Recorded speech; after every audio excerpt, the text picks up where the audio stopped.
woke up this morning, coffee in hand, on the screen, my favorite man. Crafty's on the TV, chilling that stone with obsidian and flint. He's in the zone. He's shaping the future with a hit and a crack, building the legends, ain't no turning back. With every sharp edge, he's teaching the way of the ancients who thrive back in the day. On the TV, talking that smack, stone country, never looking back. From Texas to Vermont, Crafty us, chisel in the past, building futures for us. Wielding the hammer, he's steady and strong, crafting the world we all belong.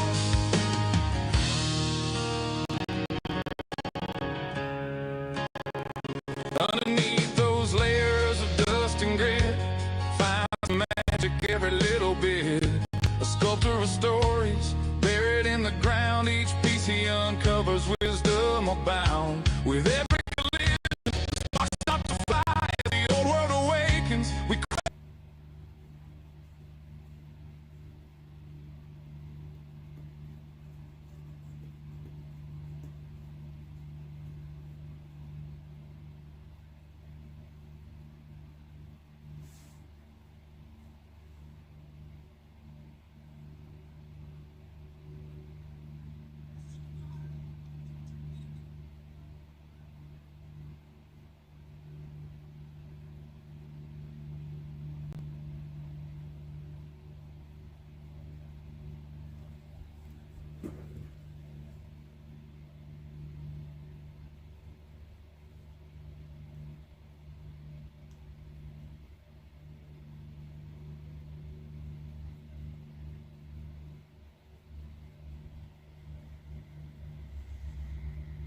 Crafty's our guide through the young and the old.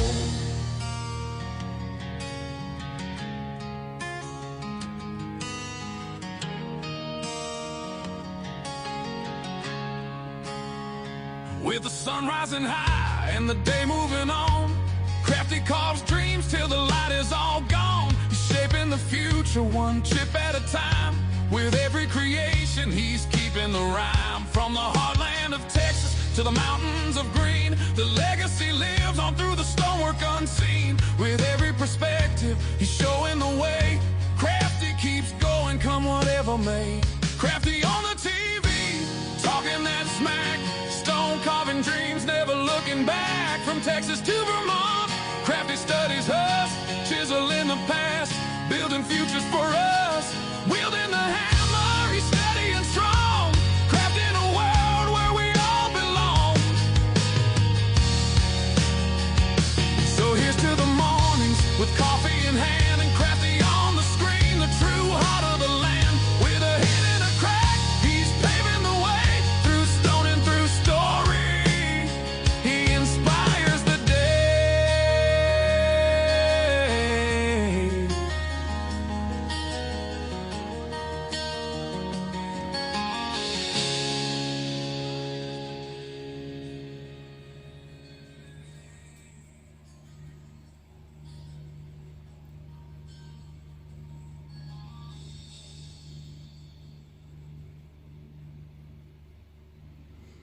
Hello, hello. Looks like we had a choppy start. Okay, the software I'm using to broadcast is it did tell me that there was some bad reception. Anyways, let's see. Mike Mason, first one. Let me put my glasses on.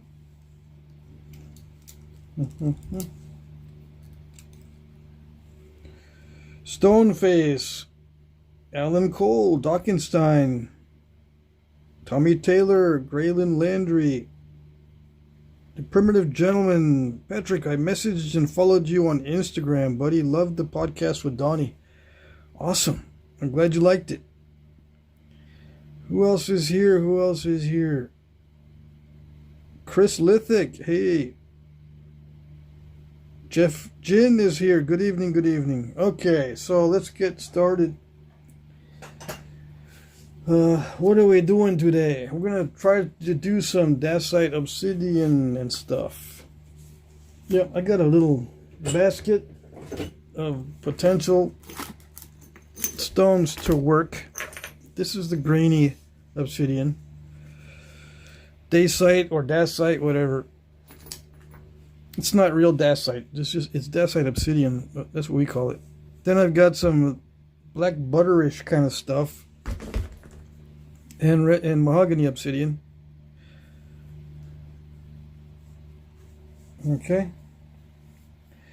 All right. So we're gonna use natural tools.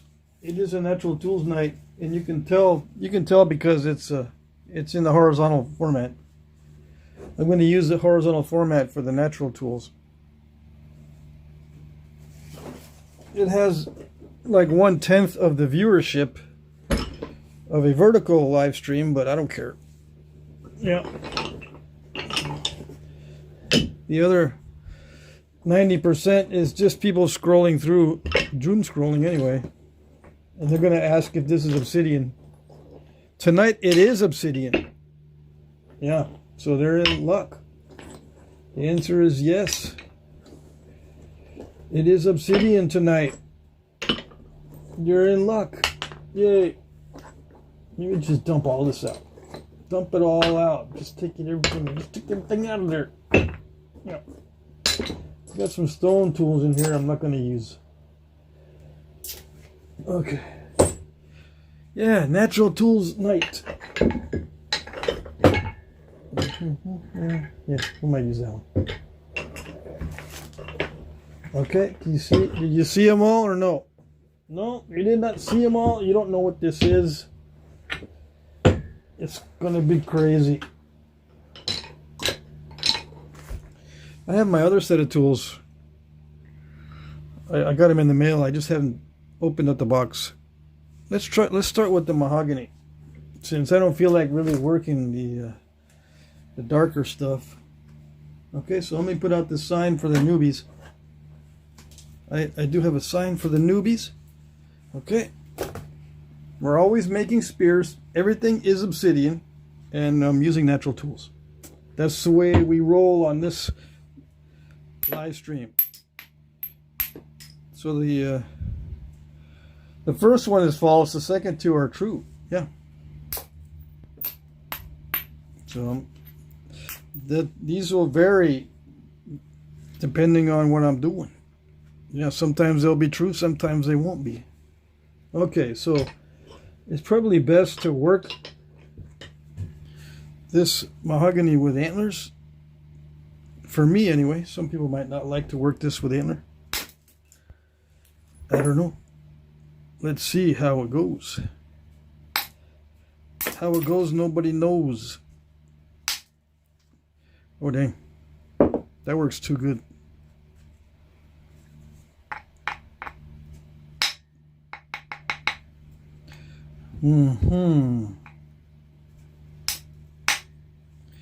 Well, it did something. What did it do? It found a natural crack somewhere? That's what that looks like. That's not good. Or I just hit it weird.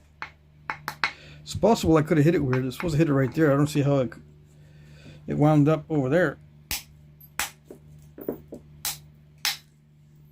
Yeah, that does not look good.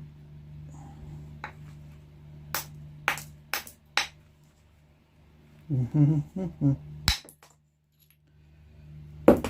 don't know. This antler is kind of a mixed bag.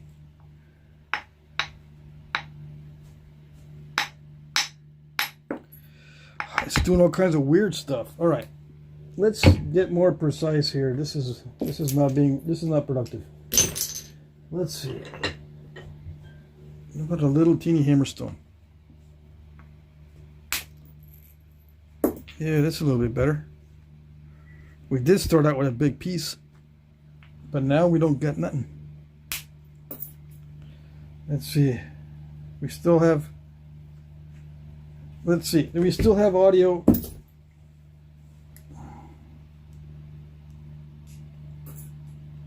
Let's see. We still have. Let's see. Do we still have audio? Yeah, we got audio. What's this lost it again thing? Dockenstein is here. Who else we got? All right, so we got Lance McIlwain is working Tuscaloosa gravel right now. Awesome. Falkenstein's here. That's not obsidian. Sin Aaron says, I need to explain my natural tool set. Mine is a quarter of that. Okay. Let's see. Can y'all hear? Well, I checked the audio. It's okay with me. Need one of those antlers? Yeah, I'm using, this is Axis Deer. Axis, A-X-I-S. Good luck finding that. Yeah. You need one? Good luck. Let's see. Who else is here? Mac Bales is here. Howdy, howdy. Mr. Jim is here. All right. Got everybody. Yeah. No problems? No problems. No problems, especially pertaining to Flintknapping. None of those problems? Good. Yeah, there we go. I think we're going to be able to do this with the hammerstone.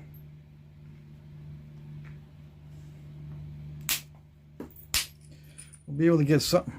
Yeah. The antler was too big. We need more focused and more precise percussion. Yeah. These natural tools are so great. Yeah. What am I doing? I should be able to achieve excellent results because of the resonance between the stone and the natural antlers and natural hammerstones, between the obsidian and all the natural tools. They should be some kind of, they should be like these two. Okay. Did I get myself? I poked myself. Oh, great. All right. These two should work really well together, right? Because they're both from nature. Straight from nature, no man-made influences. Yeah. They should be holding hands and singing Kumbaya. Because they're both from nature. Yeah, I did poke myself. Okay. Am I going to have to start the live stream wearing a band-aid? Yeah, because I could tell I got myself. That's going to make a mess. All right.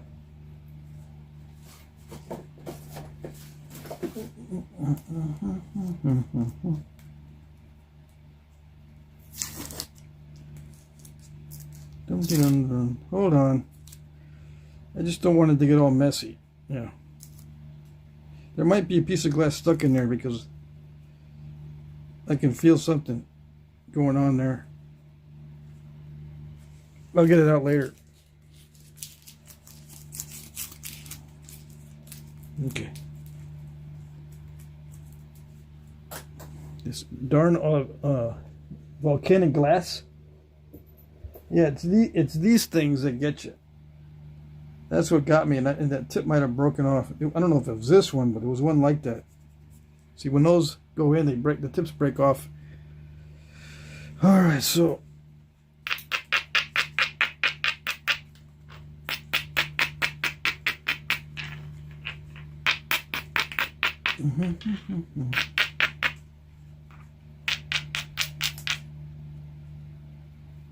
So what are we going to do?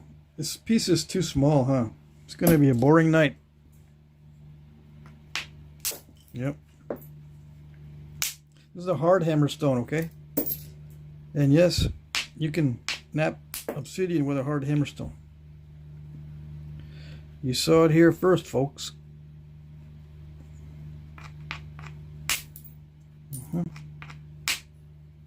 Come on. Yeah, like that. A little bit better. Although I had to hit that way too hard to get good results. It wants to be tough. Come on. Yeah, there's a Euralia flake in there too. See that? There's a flake in there still. And there's some, you know, some Cortex or original surface on the other side. Let's see if we can knock that out of there. Okay. No, we did not knock it out of there. It's still in there.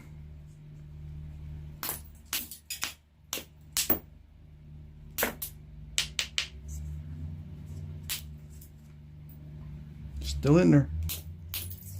There it is. So we had a little uralier flake in there. So what am I doing? It's just making a mess. Well, like I said before, I got to practice with these tools with various materials. It's been a while since I used a hammerstone on obsidian. Yeah. Especially this mahogany stuff. It feels like it's an alien stone. It's not like other stones. Or it's not like other obsidian. It's kind of in its own category.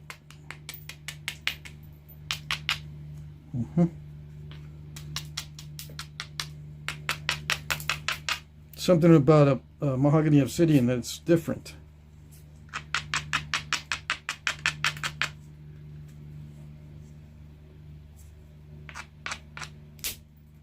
No, that's not going to do it.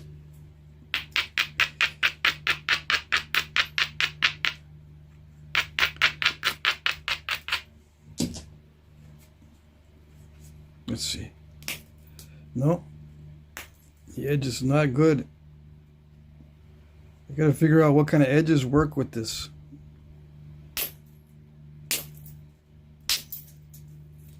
That kind of edge. What was it? I don't know. An edge that didn't crush. It looks the same as all the other edges.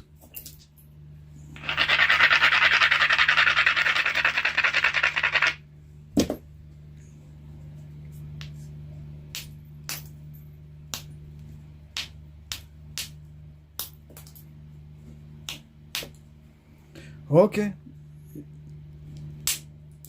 See, all these edges look, you know, I'm taking opportunities that are very similar. So yeah, I guess it's just the subtle differences that make a big difference.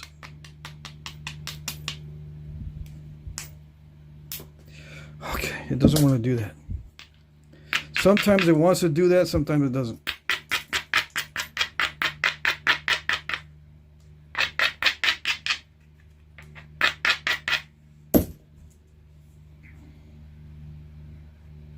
Dang it.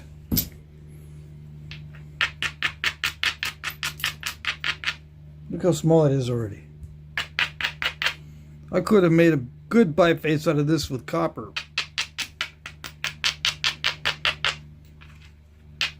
That's what I get. Would I be striking the same way with copper? Yeah, pretty much.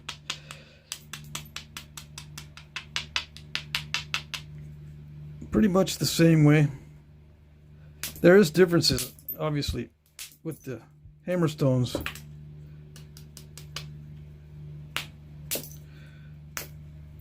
But I'm trying to reduce it in with the same strategy. It's not the same. It's not the same technique with these subtle changes in the opportunities. But it's the same strategy.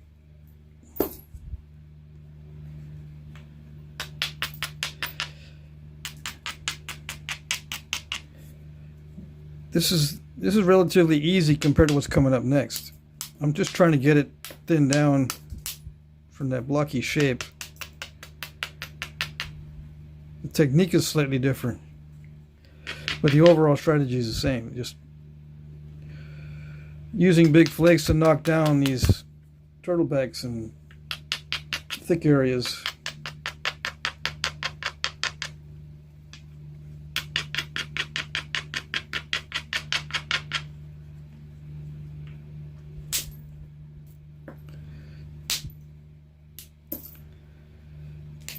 Without removing too much of the edge. And it's removing a lot of the edge. But I'm more precise with the small hammerstone than I was with that big antler. Yeah, I can use small antlers, but oh well. Let's see. I don't know, should I just give up on this piece? Let's see. I don't feel like working this piece. Don't worry, I got lots of mahogany obsidian. Comparatively speaking, compared to other rocks that I have, I got a bunch of this stuff. This is going to take some work to figure out where that little biface is in this one. This is all messed up. I'm trying to relearn how to use these natural tools on obsidian. I don't know, do I have an mahogany obsidian video on the Allergic Hobbit channel? I don't remember. I haven't worked this much with natural tools.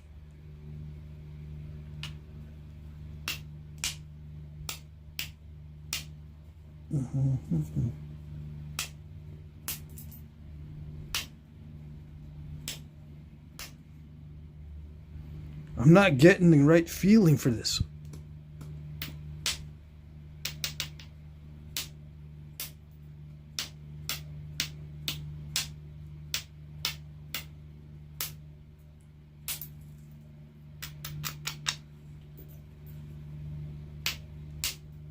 It's obviously not working. Not working that well. It's going to be small by the time I'm done. Really small.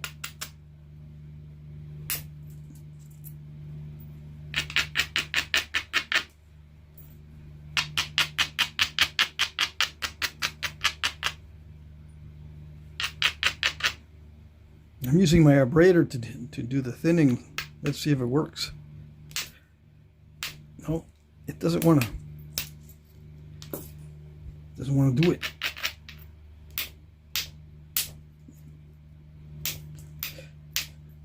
I'm trying to not remove a lot of the edge, but it wants to be removed. Yeah. Yeah, this is not going to be good. Yeah, it's getting really, really small. Yeah, that's the price of learning how to do it. Learning how to work with it.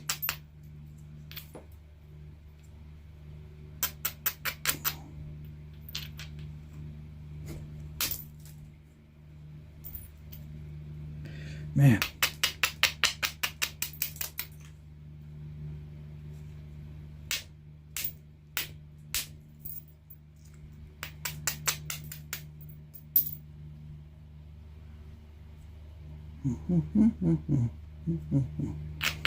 I think a lot of guys tell me that they're having a hard time with knapping, and they don't tell me that they're working something like mahogany obsidian, because they'll say stuff like, no matter what I do, I always end up with an almond-shaped piece. Well, that sounds like you're working with mahogany obsidian, because it's really easy to get an almond-shaped piece, I tell you what.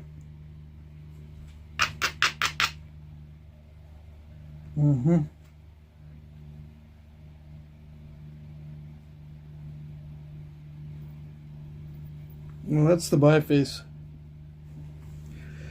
All right, we have to work with that.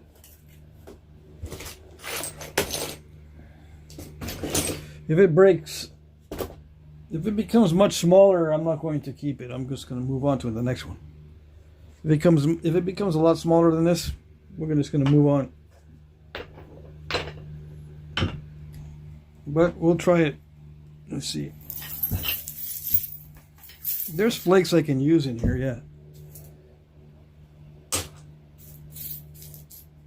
Yeah, these are good. Most of these are crud flakes. Yeah. All right, let's see.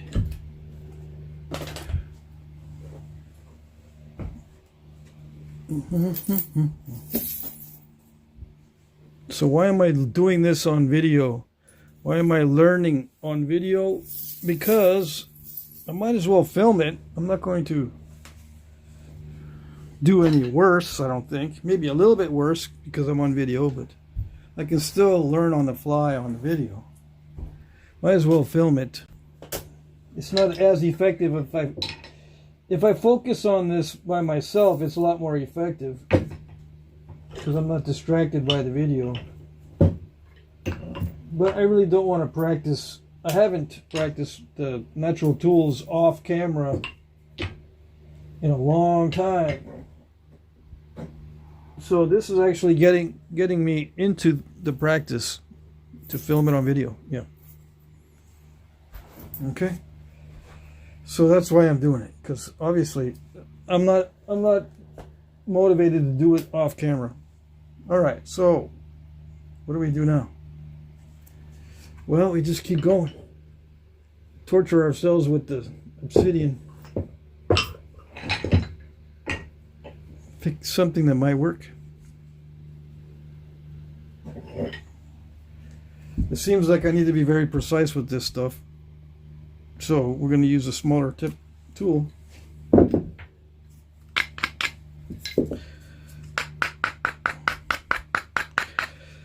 have to make sure that this is rounded. Not because it's the most effective shape. It's just the most consistent. I don't have to worry about these extra variables. If all my tools are rounded, it makes it less complicated, although it may not be the ideal shape. And I don't know what the ideal shape is. I'm just saying. I always round mine off just to reduce the variables.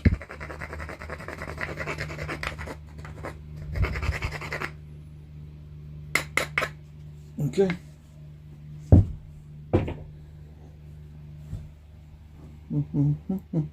Oh, you know what? I figured out how to get this focused. Hold on, so it doesn't mess up. Hold on. It's not doing it though. No, it's not doing it. It was doing it off camera. Come on.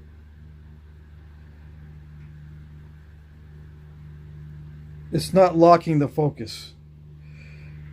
I set the camera where I was messing with the camera earlier, and I was able to lock the focus at a certain distance, but it's not doing it on the live stream. I knew there was a reason why I haven't been doing it. I just couldn't figure out why it wasn't doing it, why I wasn't doing that. And it's because it's not working. That's why I'm not able to lock the focus in at a certain distance. So it's gonna focus there, focus here, and then focus there, and then focus in these weird areas. It's not like the old tech, which is, it was just focused in one spot, and I could work with that and stay in that one spot. Trying to make sure that it'll focus on this instead of that back there is weird. Let's see. Maybe get rid of that and it won't do it. Does it focus on text as a priority? These phones have artificial intelligence now. They might focus on lettering or something.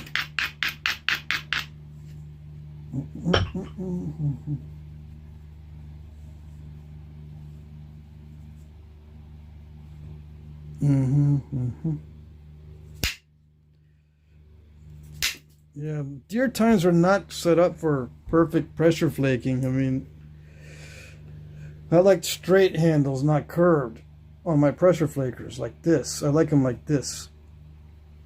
A curved pressure flaker for me does not work well. It has to be straight. Or pistol grip. These are my pressure flakers. Okay, and this is a beam with part of the tine, and this is for notching and also for edge work. It depends on what I'm working. This is supposed to be a vertical punch, but I also use it as a pressure flaker, and it's not a tine. It's got a thick base on it. It's part of the beam. Okay, see that? It's Axis deer. The toughest deer antler I can find.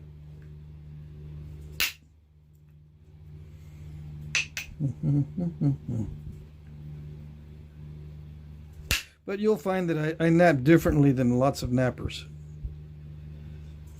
And it's not because I like napping differently. I just cannot nap like other nappers nap. I am self-taught. I had to be self-taught because the other techniques don't agree with me.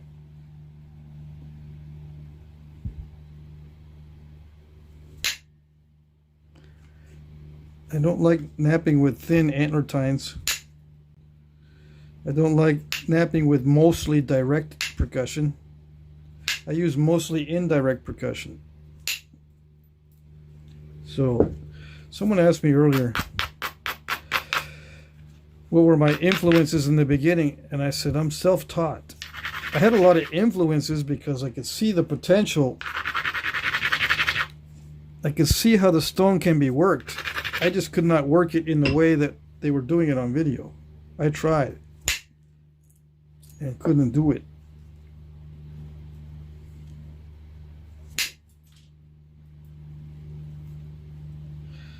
All right, let's see. Physical limitations, intellectual limitations. The limitations cause lamentations. Yes. I had many limitations and lamentations when I started. And I started with natural tools.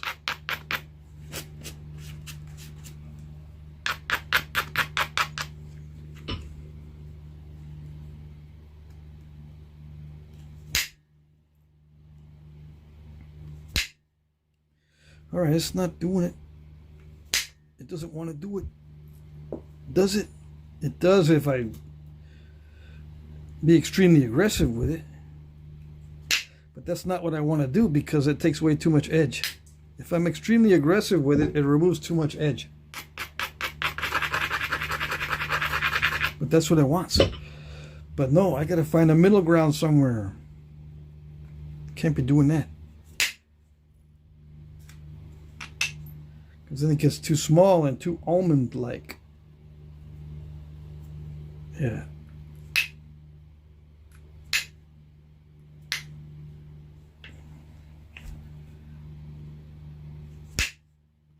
It's got to be thin.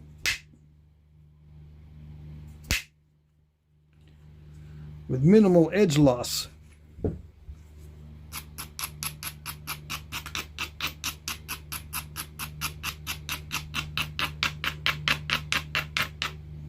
I found this abrader. This is a Vermont stone. I've been using it, but it's, I don't know, it's not as good as my other abrader. I just don't want to wear this one out. I don't want to wear this one out. This is my best abrader. Yeah, it works good. But it wears out. I'm going to wear it out too fast if I use it for everything. But oh well, I guess. Oh well.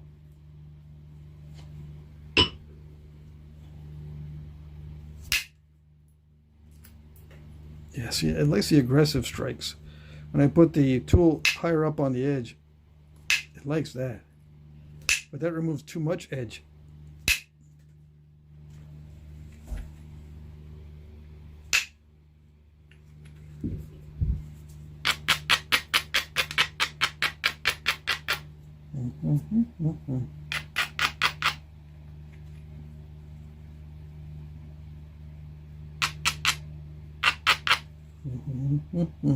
Lots of chit chat in the chit chat.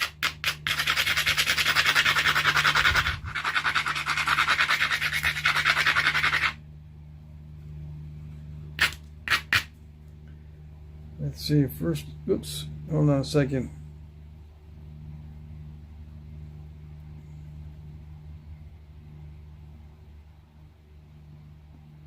Okay, I see. Let's try to get this thin. That's the whole thing on this stage. At this stage, we're trying to get it thin. Do the preliminary thinning. Preliminary thinning is done already. Now I just got to get it much more thin down than this. The final thinning is going to be very persnickety.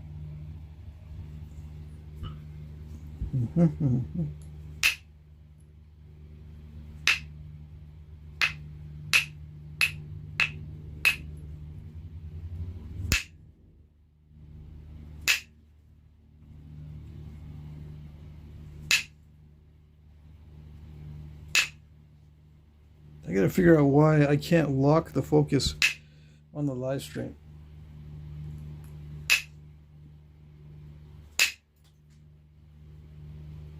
Should be able to lock in the focus no matter what.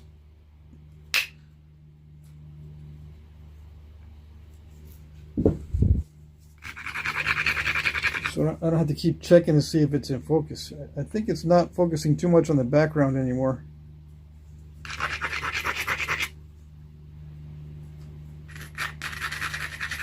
I'm thinking, I don't know.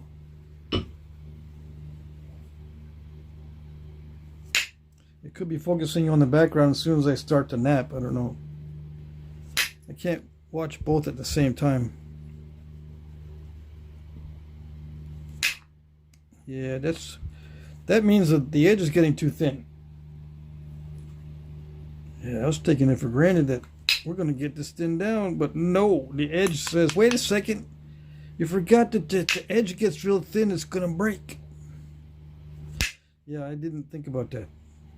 I was just going for thinness the way it likes to flake.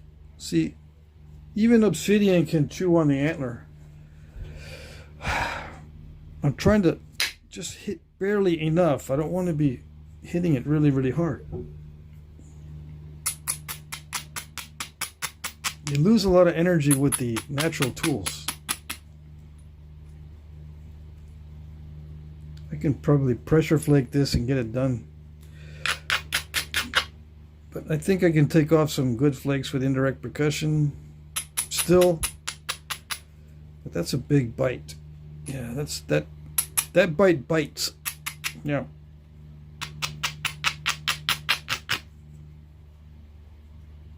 Dang it. Just threw everything off. I thought I was going to have a nice symmetrical point already. And it ruined my symmetry.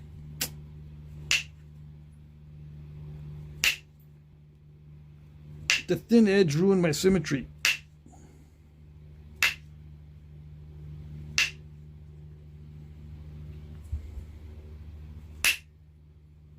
Well, that one worked. That one behaved. That must have been just on this side of disaster. Come on. It's chewing on the antler. Yeah, even mahogany obsidian likes to chew on it. Do it without overshooting. Yes, good. All right.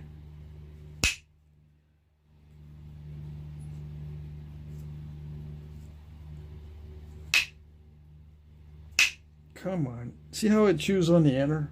See that? Even mahogany obsidian.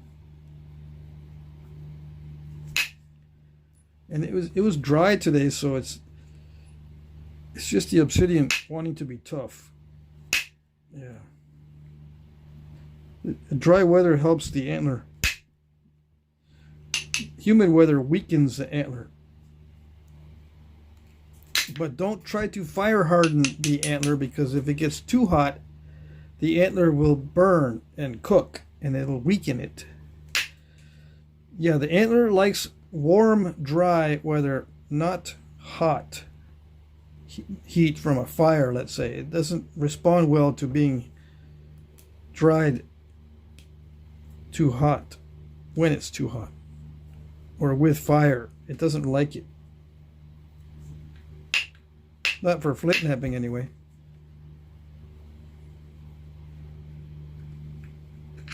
This is getting eaten up already. I can feel the lumps in the antler. It's not supposed to be lumpy, it's supposed to be smooth. So it can do smooth flakes. Smooth tool produces smooth flakes, for me anyway. Some people don't have a problem with that. I don't know. Maybe, maybe not. That I don't know.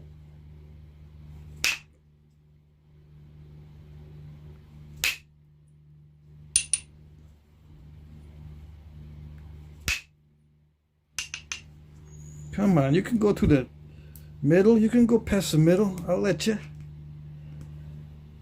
Yeah, don't worry about it. I'll let you go past the middle. Just do it. It doesn't want to. It wants to stop. Yeah, it's teasing me. It's gonna make me shoot those flakes with more force, and that's the opposite of what I want to do, because it doesn't work well. It produces these bites.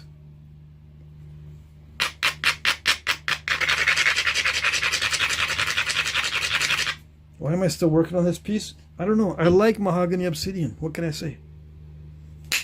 If I didn't like it, I would have switched already, but I like it. Did it do it? Come on, tell me it did it. Yes, okay, it did it. Snakapanya. So let's do some pressure flaking, see how long of a flake I can produce on this with pressure flaking. If I can produce long flakes with pressure flaking, we can do the final thinning with the pressure. Why am I hitting the base like an insane maniac? Because they're not supposed to exist. Snap and half-ish stuff. This is so snap and half-ish. I would be crazy to hit the base right now. But look what I'm doing. It's just really fat right there. I was thinking maybe I could get a good big flake, but it's not doing it. Obviously, and of course, it's not doing it.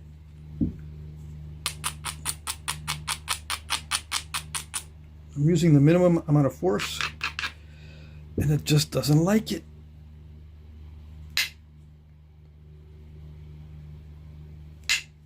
Okay, come on. You just did it a second ago. I'm just trying to get rid of a lump, okay? Do you like being lumpy? The obsidian likes being lumpy? I can't imagine it would like being lumpy. Yeah, it's not supposed to like it. It's supposed to like being thin and slim and, you know, thin, slim, and useful. Not useless and lumpy.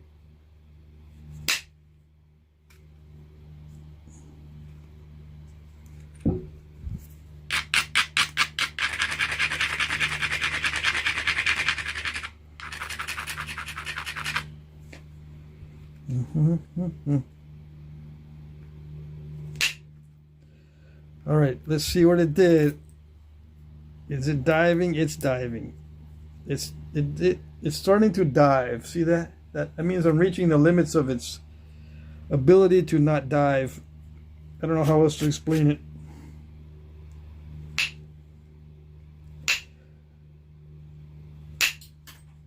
I better not try for flakes that long again, because they will dive and take off the other side with a nice, beautiful, nasty overshot. Yeah, beautiful and nasty. That's the opposite of what you want. I'd rather have, you know, not so good flake, but, you know, flat. Alright, so we can make some out of it. How does it compare with the one I made before? Yeah, see, it'll satisfy the little dark point craving. It's too fat though right now. I made some other hafts. Let's see. Where's my stuff? Did I put everything in this box? In that bin? No. I put everything in this bin? Yes. Okay. Alright, so we're going to find something that will fit the obsidian. This one is too small. Yeah.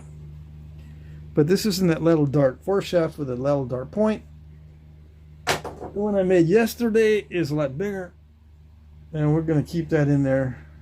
Unless I can't find one that this is good for. Let's try to find that little dart 4 shaft that will work with this obsidian. That's too small anyway. So now, get rid of the arrow 4 shafts. Get rid of the arrow 4 shafts. Okay. How about this one? This might be interesting. Yeah, I'm gonna have to thin that down a lot. It's still very lumpy, but I don't know. It might work. So that's a possibility. This one's way too much room. How about this? How about that? That might work. It's already the correct thickness. Just got to put some notches. That'll work. Yeah. So that'll work. This is an arrow. These are arrow. So we got these. These look like that'll work. Yeah. Oh, that one would look nice, I think. Yeah, so let's do that. I think I can thin it down enough to fit in this one. All right, so we can show you how to thin it with lots of luck and great fortune. This one's going to take to thin that down more. Lots of luck. Hopefully luck will be on our side. Yeah. It won't be, these flakes won't be diving, or they won't be producing ring cracks on the edges. So I got to hit it pretty hard to get that thin down. Comparatively speaking, with these natural tools, everything requires a little bit more force. Not that it imparts more force to the piece, it's just I got to use more force to get the same amount of force that I would use with copper, with much less velocity on the mallet. I got to use a lot more velocity on the mallet with this stuff. Well, maybe not a lot, but I got to use more velocity on the mallet with natural tools. This is the mallet. I got to strike with more velocity on these things, just slightly more if I want a long flake. Whereas with copper, it's just, I just barely tap it and it produces a long flake. Comparatively speaking. Okay, everything's comparative and relative and all that. Okay, so just a little bit more. I think I can do it with some pressure flakes. All right, let's switch over to a different mindset. I'll check the chat. We're going to go into the pressure mindset. Okay? Pressure flaking mindset. So, it's different. Oh, yes. And back in the day, they could either hand it off to someone to finish the pressure flaking or do it themselves. But they would have to change their mindset, I think. All right, so that's the one we're using. Let me see, what do we got going in the chat? Anything good? What did I miss? All right, let's see. I'm going to have to water every day using container. So, what are you talking about in there? Hey, Prairie Ghost Ken is here. Good evening, evening. Dakota Horn says, I caught the ammonia from our trusty Walmart pharmacy. They don't wipe anything down anymore. Too much effort for them. Yeah. Damn buttons on the charge card. Yeah. I'm wary of the, the buttons where you have to put in your pin. Those pin buttons that get you.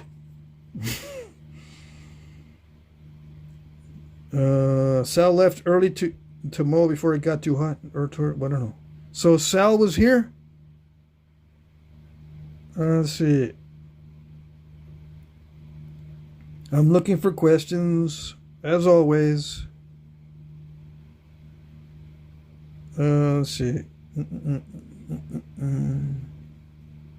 We aren't going anywhere next week for sure. Dave, what are you talking about?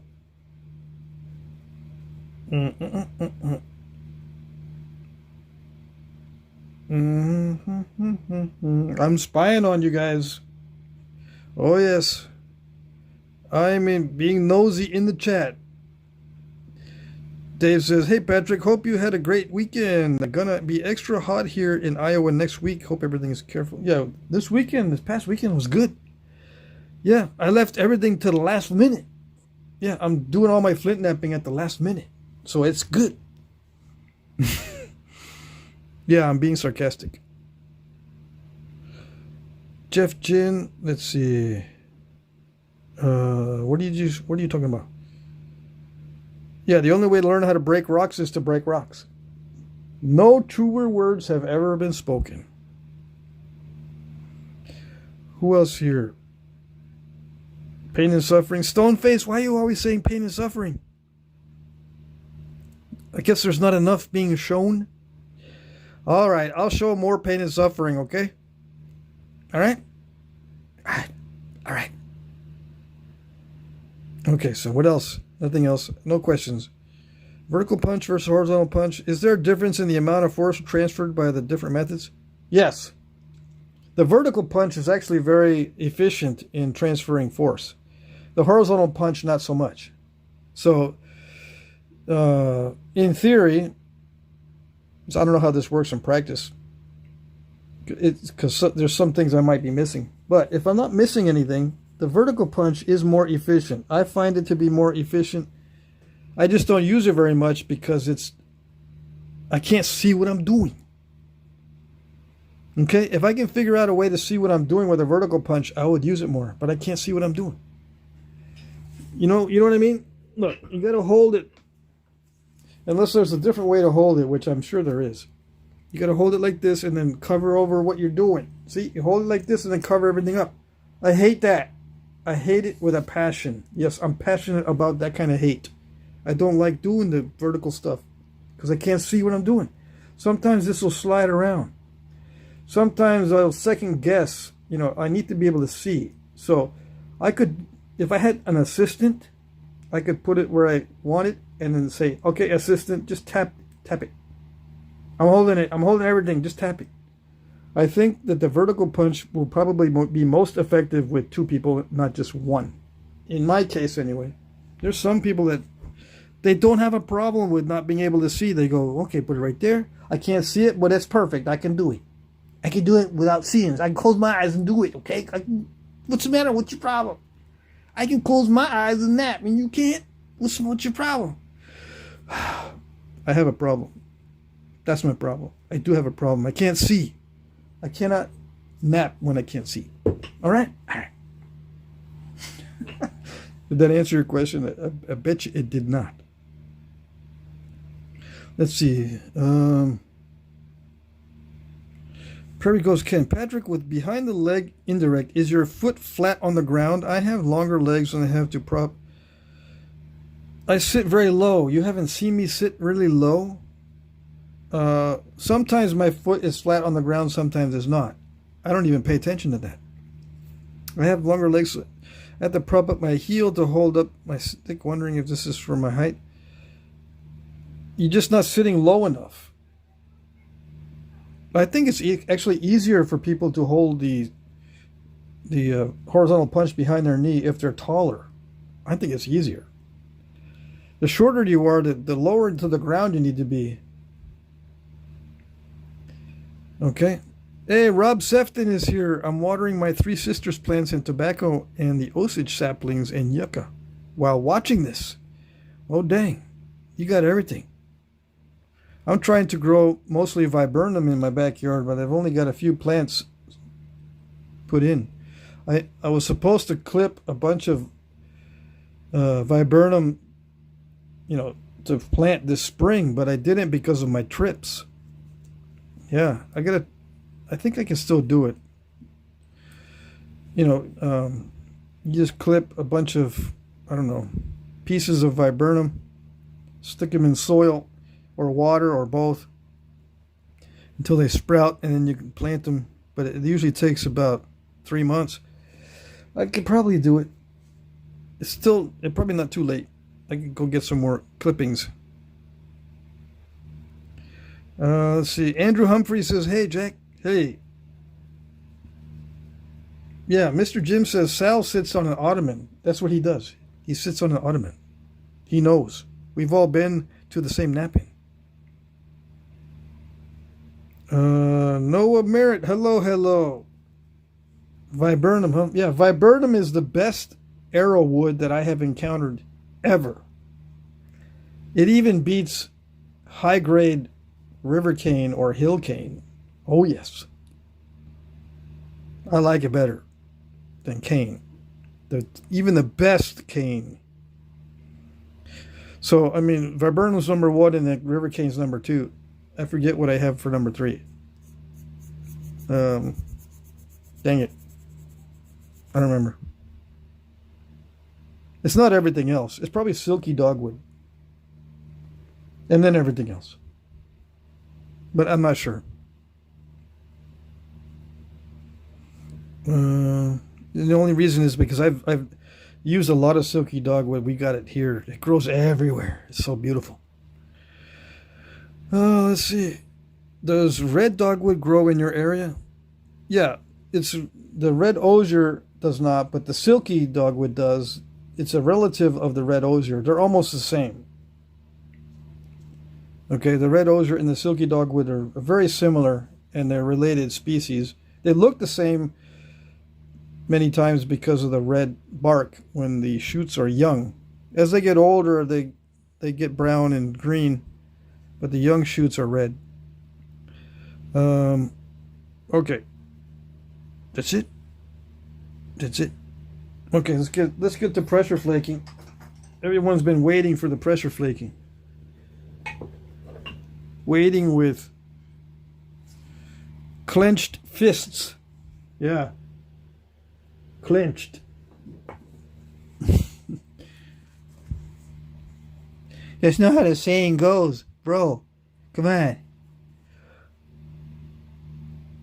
You're like 70, so you should know this stuff. I know this stuff. I just said it wrong on purpose.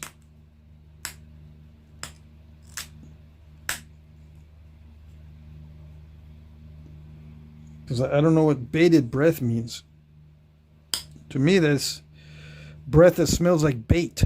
I don't want nobody sitting there with breath that smells like bait, waiting for something to happen. Bait doesn't smell good at all. Yes, I know it's not that kind of bait, but it just sounds that way. Okay? If it sounds like it, and I don't like it the way it sounds, I don't like anything about it. Yeah.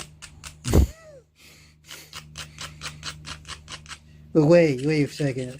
Sounds like you're using your ears too much. You always criticize others that they're using their ears too much for everything. Yes, I know. It's called humor, okay? All right.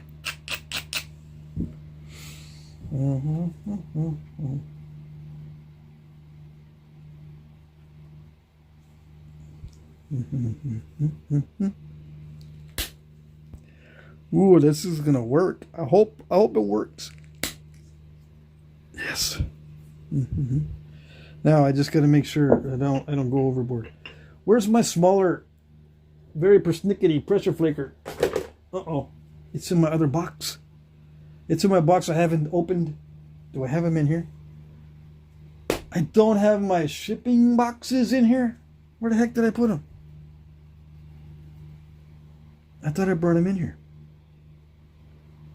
I'm looking for my shipping boxes, and I can't believe I don't have them in here, so I can get my other tools.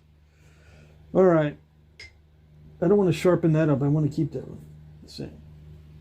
I need a smaller pressure flaker. That's what I'm fussing about. When I get near the tip, it needs to be smaller. I guess I'm going to have to use this. I guess I'm going to.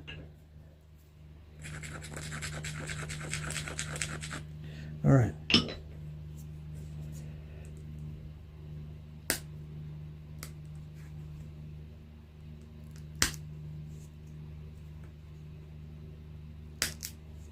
Yeah, like that.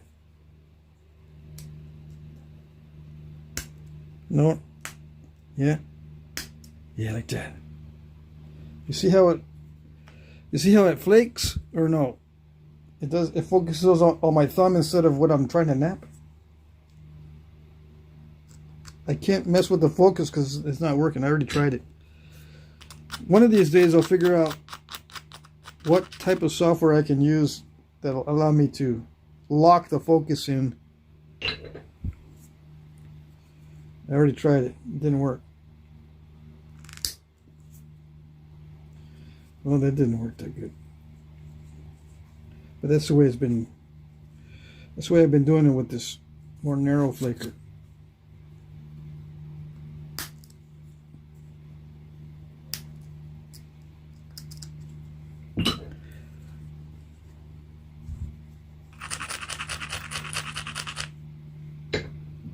If it's step fractures, it didn't work good. This is already getting chewed up by the ander, by the obsidian. The ander is getting chewed up by the obsidian already.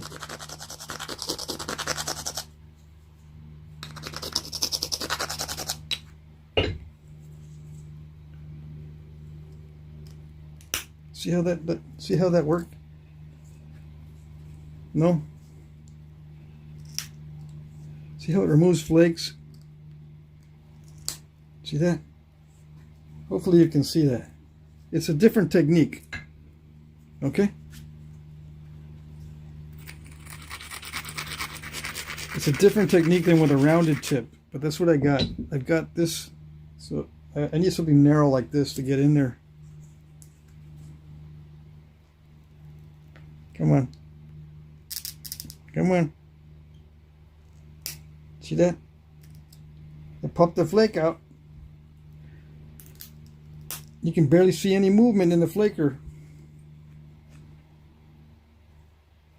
It caused a step fracture right there though.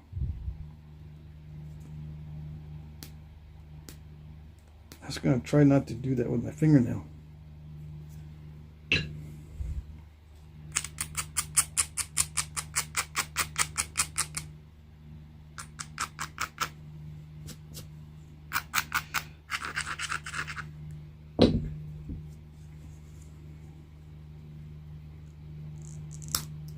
It still did it. I'm just making it worse. Alright. Let's just finish the tip and stop trying to do the transition area between the tip and the rest of the blade. That's where I have the most trouble, is the transition between the tip and the rest of the blade.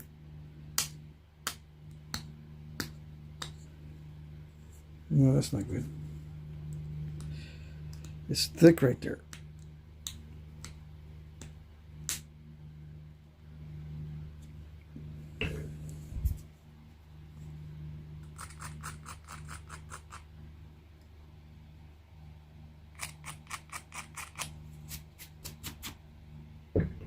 Should be wearing 2 gloves. Yeah, like that. See that? See how it does that? When it works good.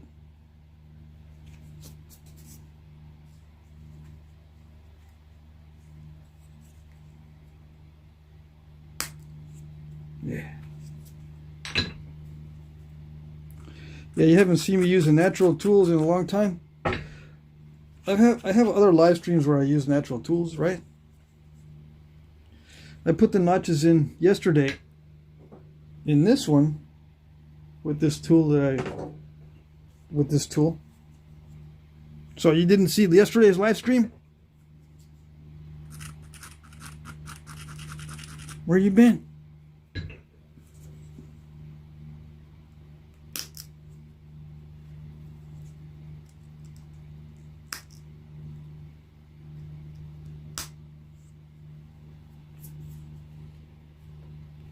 Now, the same technique cannot be used with regular stone, with flint or chert, okay? It doesn't work that good. I mean, you can try it. I suppose some people won't have a problem. But obsidian is just so different that what I try with obsidian, I usually don't try with regular stone. And vice versa.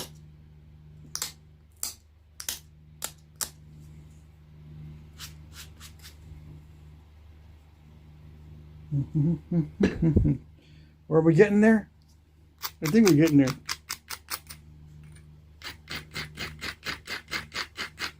I'm doing the hardest part first. This always gives me a lot of trouble. So if I'm going to wear myself out, I don't want to be worn out when I'm doing this part. If I do the rest of it and then the tip, I get too worn out, and when I'm doing the tip, I'll mess it up. More than I already messed it up. Okay? All right.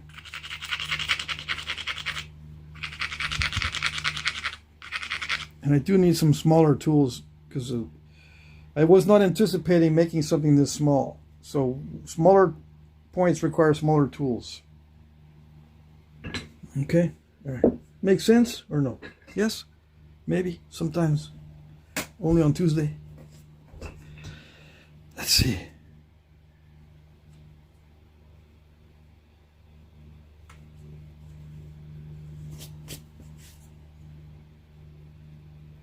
That doesn't look like it's going to work. The convexity is not correct.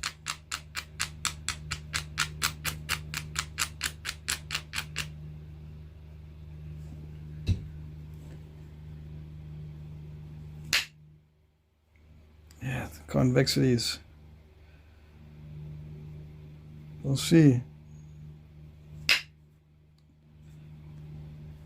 I'm aiming for this step fracture, but it's gonna hopefully this flake will fan out and catch it. But for some reason, it's not doing it. It seems like it'll do it.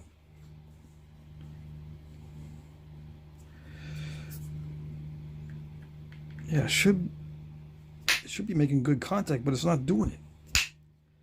It's gonna make me hit too hard. Let's see if it did it. It did fan out, but I don't know if it caught that. Yeah, it caught some of that step fracture. Yeah, that's good enough. I'm just going to leave it in if I can't get it from the other side. Probably can't get it from the other side. Unless I cheat and use copper or something. Why only copper can do it? I don't know, but it's almost like magic. Copper's almost like magic. I don't know what it is.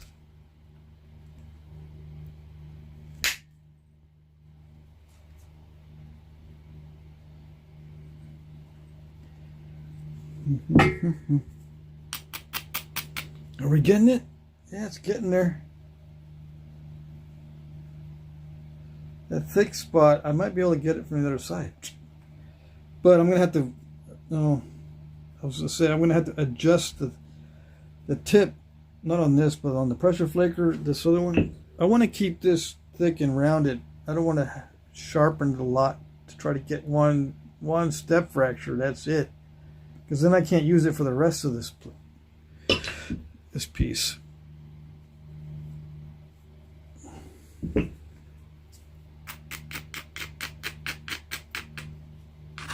Is this how they used to do it back in the day? I don't think so. I think they just used pressure a lot and just kind of forced it with pressure. I don't think they were this persnickety with the indirect percussion. But I could be wrong. I don't know. I tend to be persnickety with indirect percussion because I like the indirect percussion. It's a lot less stressful, a lot less forceful, and it's a lot more accurate in most cases, although pressure flaking is the most accurate you can get. Oh yeah, the indirect percussion produces a bigger flake. That's what I like. Okay. But it can be nerve-wracking. Especially when it wants me to hit it harder. Is that it? Are we getting there? Kinda, sorta.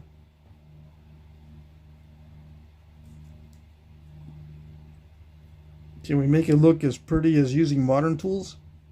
Well, that's the idea, right?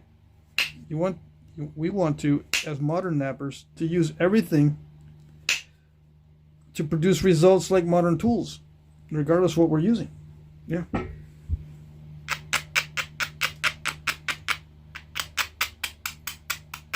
Right? I mean, that's what the natural tool users want. They want to produce points that look just like what modern tool users are doing. Yeah. they only look at the artifacts if they're messing up. Like me, I'll say, oh, that's just like the artifact because it's got messed up step fractures and all kinds of messes on it. Look at all that mess. It's just like a beautiful artifact. Yeah. You know the deal, right? Everybody knows that. Anyways, I've got to get it thinned down for this haft. It fits almost. I was thinking earlier I'm going to thin it out with pressure, and then I started doing the pressure up here instead. Yeah. Okay. Because I didn't want to wear myself out on the base and then have to do the tip. I'd rather wear myself out now and then do the base, because this base is easier than the tip. All right? Okay. Yeah. See, if I had trimmed this down to a nice fine point for the tip, I wouldn't be able to do these kinds of flakes on the base. So it's a strategy. Yeah. I had strategic objectives.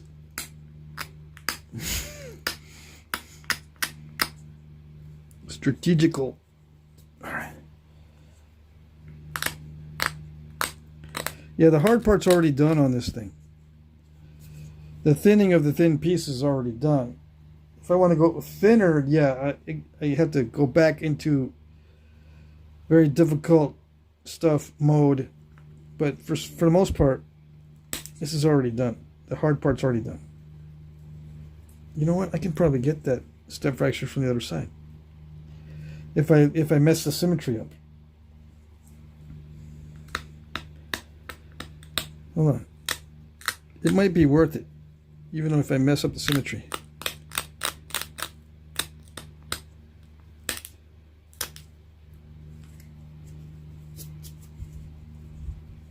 Hold on.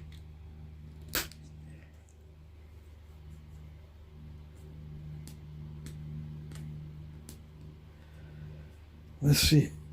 I don't know. It's dicey. As always. Damage control is always dicey.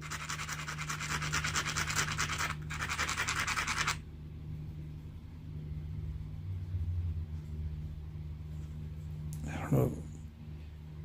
We shall see.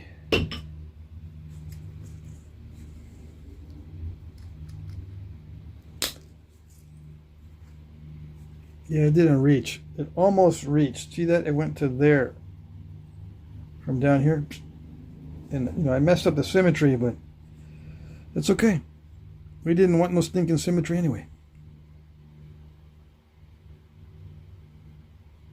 That was a weird flake.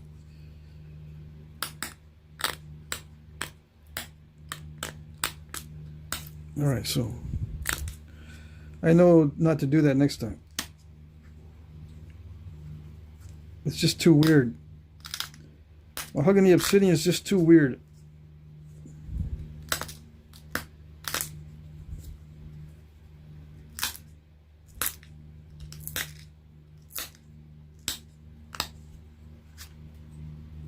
Okay, all right.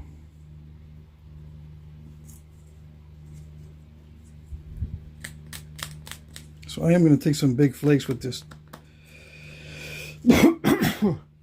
Hold on.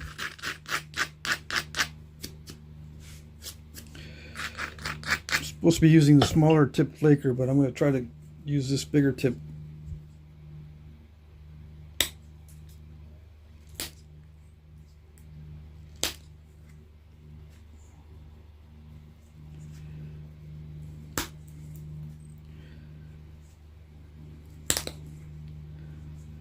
Yeah.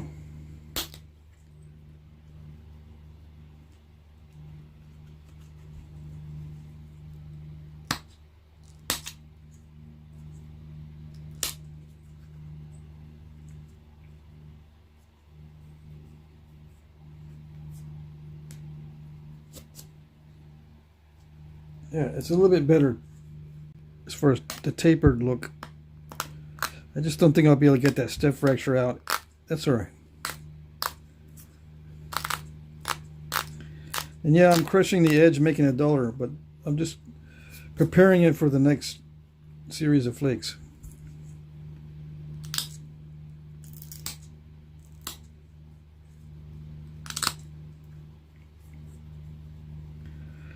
Okay, I don't know what I'm doing.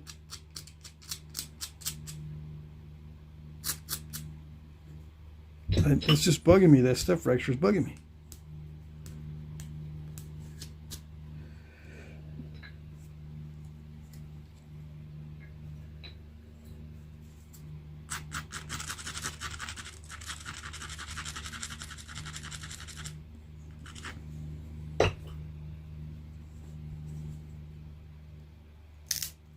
That didn't do it.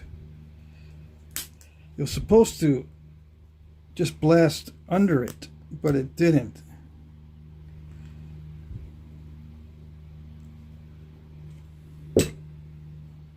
All right. If I don't remove it, it'll just bug me the whole night, and I can't be bugged because it interferes with the napping. Okay, so hold on.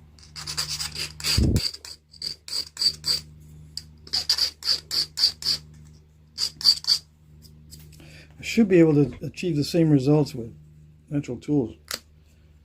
I didn't do it.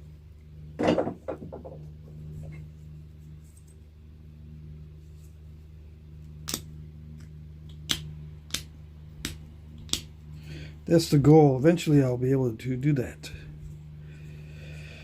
All that just for this little step fracture. Losing symmetry, making it more narrow.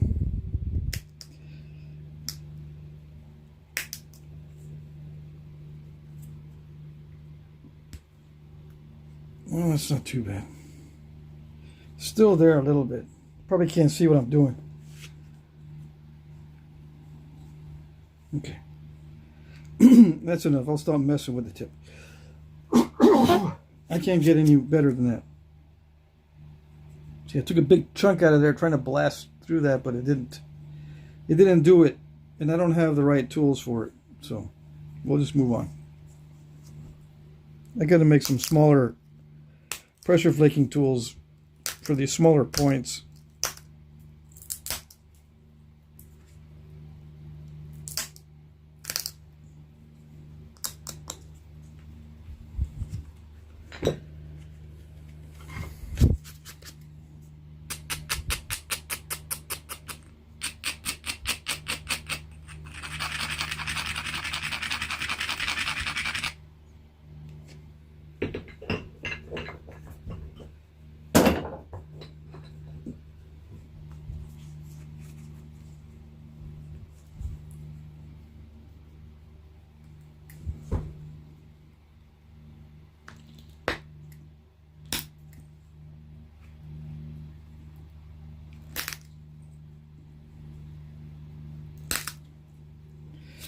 A lot of crunching going on.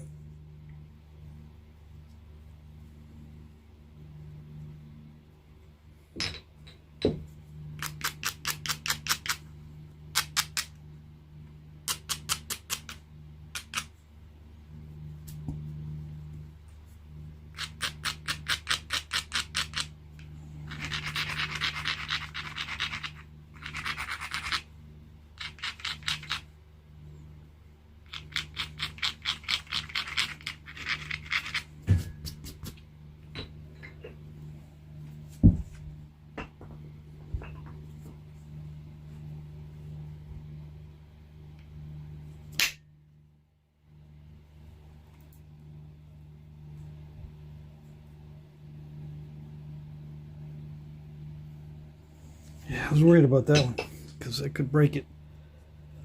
It does reach, but it's still going to be straight. Okay, it'll be straight.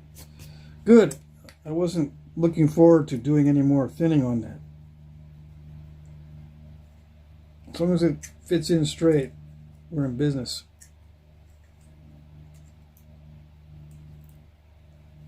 Yes? Almost doesn't. It doesn't look straight. What else do I need to do? I need to take off more of that lumpy spot there. Just a little bit more. I think that this is the way they used to do it back in the day too, so that's why I'm doing it this way. They have the foreshaft made first, and then they just shaped the point to fit. Yeah, instead of the other way around.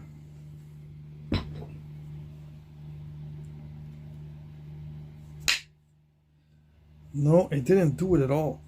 Dang it.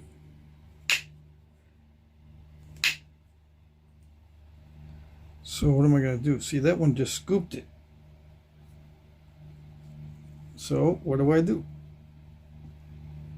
If at first you don't succeed, try to mess up. Try to mess it up.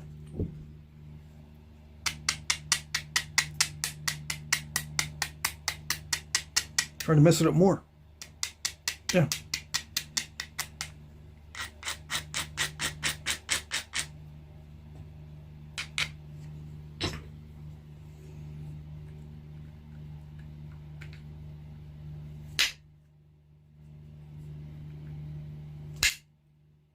Oh, it's gonna make me do it.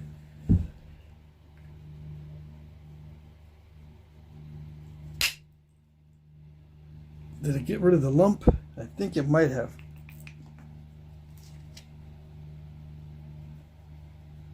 Let's see.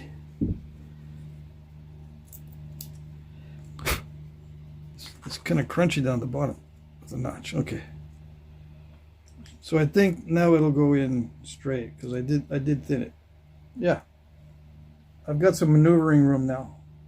That last flake removed a bunch of that lump, so yeah.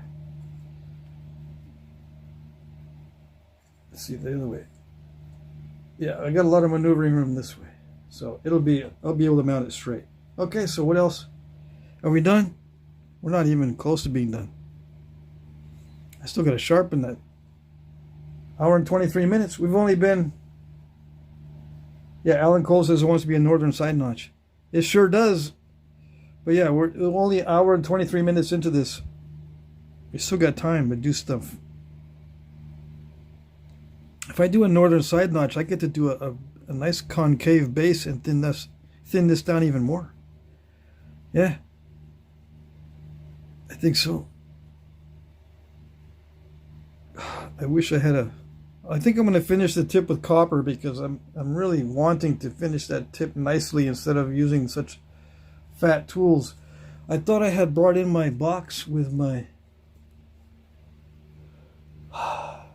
other set of natural tools that I brought to Taos, but I don't see it. I must be looking right at it and not seeing it, or it got placed somewhere that I forgot. Oh, I know why. It's outside. Yeah, I guess so. It's in one of the storage boxes outside. Okay, so let's see. Hold on, let me just go get it. Yeah, I'll be leaving the view for a second. I'll be right back. I gotta get it. It's gonna drive me nuts if I don't. Okay, I'll be back in a second.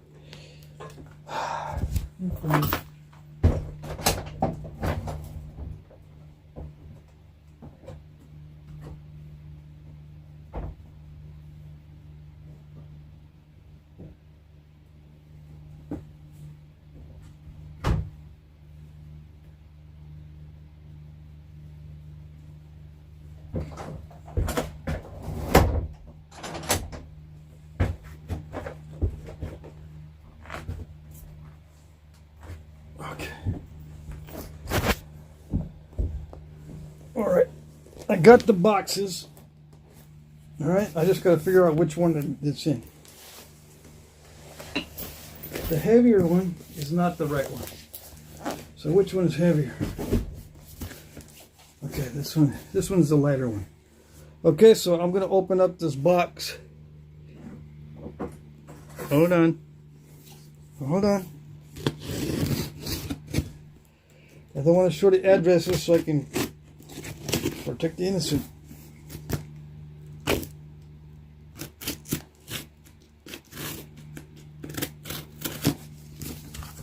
There's a lot of night crawling bugs in my outdoor storage box. I put my hand in a bunch of bugs when I opened that box. They were all under the lid. Ah, yes, this must be it.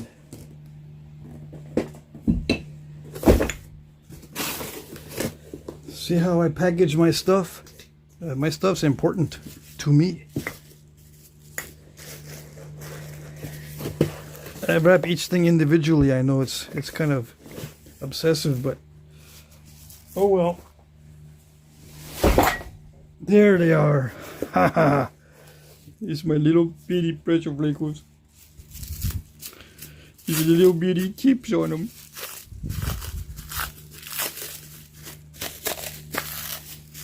I didn't even use these in towels. I was too busy cranking out stuff on request. I didn't get to use these. See how itty bitty that is? Yeah, that's what I'm looking for. What else can I use? Yeah, one of these suckers. Alright. See that? See how small the tips are? Look, I'll show you. Comparison. Much better. Okay. Even this is better. Even this is better than this. Yeah. There we go. I think we're going to be cooking with gas now. Okay. We lose people. We lost people even though it's going to get better. Why did we do that? Why do they do that? They leave when they know it's going to get better. It's because they're not watching for the Flintknapping. That's why. Okay. So, where was I before I crudely interrupted myself? Alright, so I was just worried about not being able to do the tip properly. Because it's all messed up right now. I used a larger tip on it. On the flaker. So I might be able to do a nice persnickety tip now with the smaller flakers. Okay, so that's what I was worried about. I'll probably use this one. Yeah. Alright, so we can do a northern side notch as long as it's within size range. It should be. I got glass. I think I got a couple pieces of glass obsidian stuck. Let's see. Oh yeah, far west. We're going to look for the northern. MN. There they are. See them? Am I within size range? Ooh, I'm almost too small. No, there we go. These are all northerns. Okay, good. So we can do one of these. These are within the size range that I've got. Yeah, there we go. See, I can put a nice concave base on it and then make sure that it looks nice and pretty. Look at those notches though. I'm going to do those. I'm not going to do that. I'm going to do that. Easy peasies. Not these. No. No, no. Come on, dude. What's the problem? You can do that. Come on. It's just obsidian. That's all it is. I mean, you don't have to do the kindergarten ears on it. You can do those ears with those flakes. I mean, those notches. Right? You can do it. Do it. We'll see what happens. We'll see. Okay? We will see. If I start to have trouble notching, I'm not going to do what you want. I'm going to do what I want. Yeah, that's the way it goes. Alright. So I can do fox ear on these. Yeah. Okay. What's fox ear? You'll see. I should use 2 gloves because I have a feeling that if I don't, something's going to happen. I'm not going to be able to finish.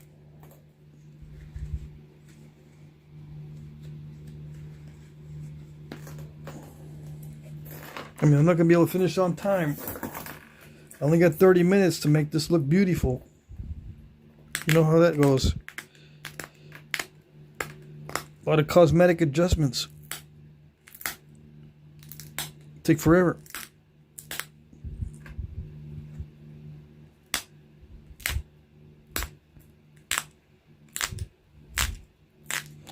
A lot of crunching going on, but it's okay because it's the base. I just can't get into that habit of crunching the edge. It's so easy just to crunch the edge into shape. But no. Can't be doing that.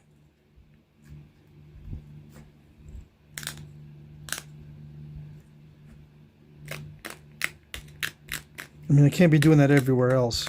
I can do it on the base, yeah. But everywhere else, no.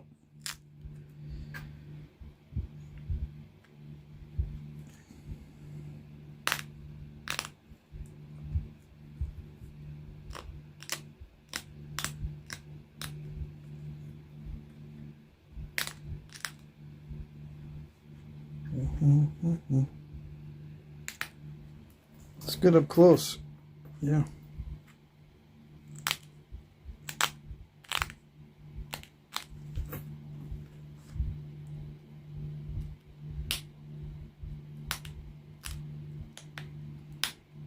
I don't need a small flaker for this part. It's up here that I need a small flaker.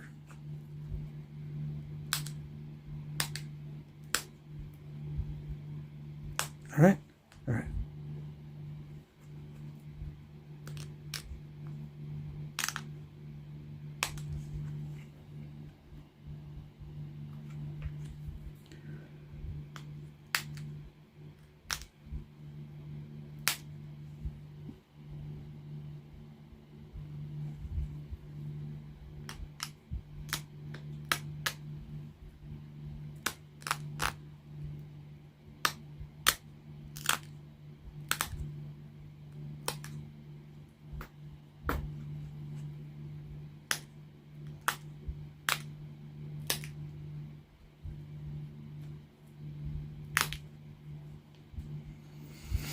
Okay, so the northern side notch does have convex edges, so we're good.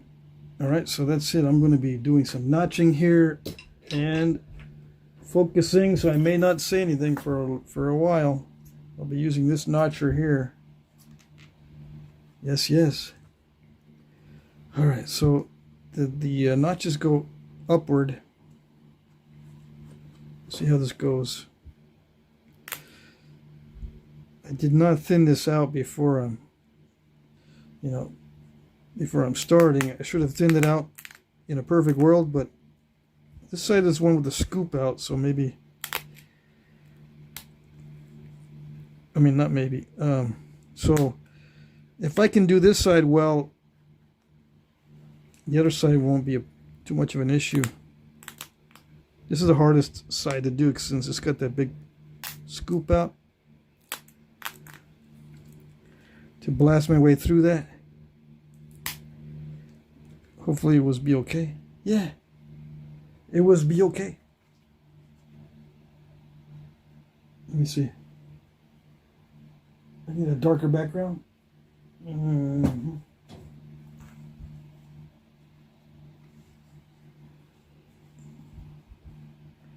That's what I got so far. I'm going to drive this notch upward.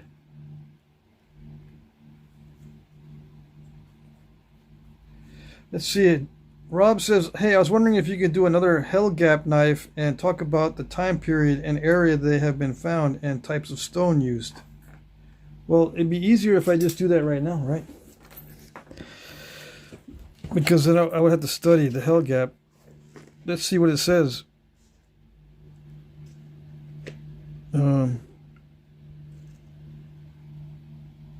Let's see. Is that one of the latest comments, or was that? No, it is one of the latest. Let's see. The hell gap is it's over such a large area that the answer to that question would be just yes. There's so many different materials, and it existed over a large time period as far as I know. Let's see. Gulf Coast, that's not it. South Central, North Central. I think North Central has a good explanation. Let's see. EFGH. Hell gap, okay? See, there's a lot of variation in the hell gap. Even on this page with just these 5 samples. Lots of variation. Okay, there's another one right there. It says, Midwestern to Western states, a medium to large size lanceolate point with long contracting stem. The widest part of the blade is above the midsection.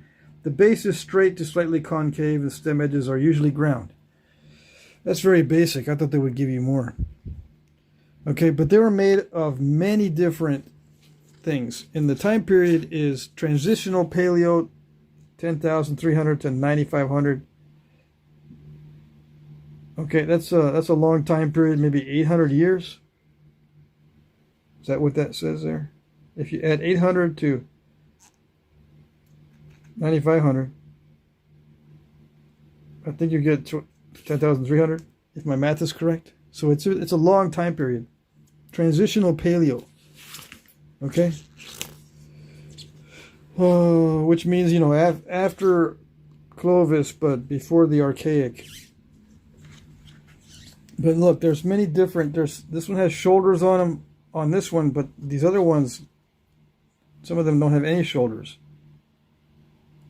They don't, this one is Neobora Jasper.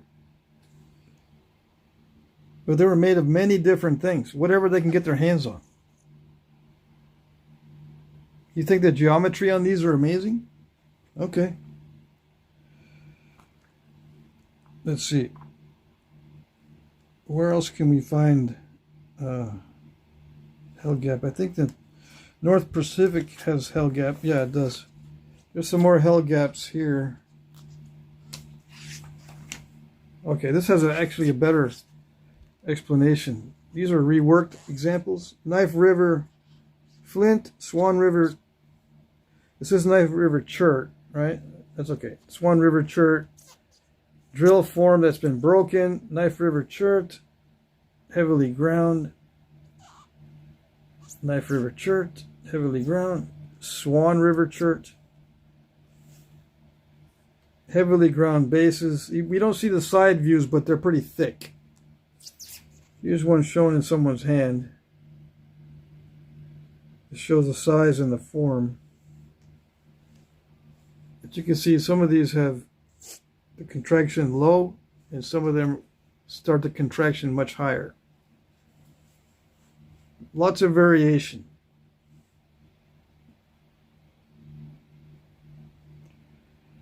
Let's see. It says northern plains to Canada, a medium to large size narrow long stem point with weak tapered shoulders. Base can be concave, convex, or straight. The basal area is usually ground. Early flaking and base form can be easily confused with the Rio Grande points found in southern Colorado southward through New Mexico. All points with stars are from the same Hell Gap cultural camp. So, I don't see no stars. A lot of these are made of Knife River Flint or Knife River Chert in this particular illustration. Because I'm looking at Northern Plains. It existed over a large area. From Northern Plains down into the Southern Plains, the whole plains basically. Okay? And the Hell Gap version in Texas, I think they call it Angostura. Okay? All right. So let's get back to our regularly scheduled programming. That was a good question. I probably would have not been able to get to it if I had left it for later. Okay. Let's see.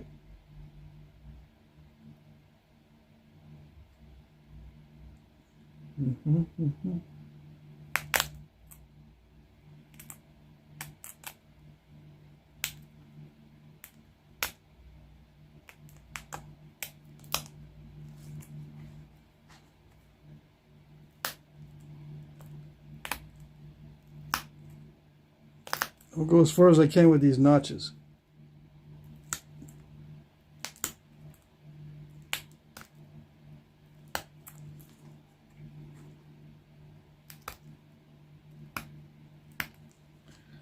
I can't promise anything.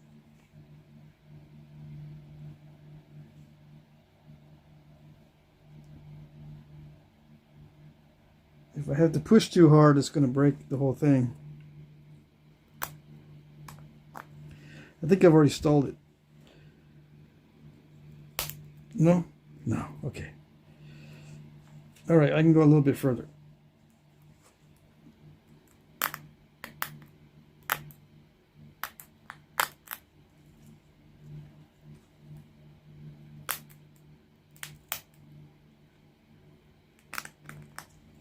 I don't want to get too greedy because then I blow out the side. See that? I blew this out right now.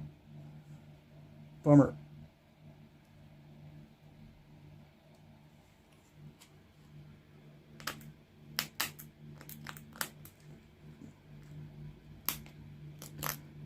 Unfortunately, you can't get these antler pressure flakers as thin as metal.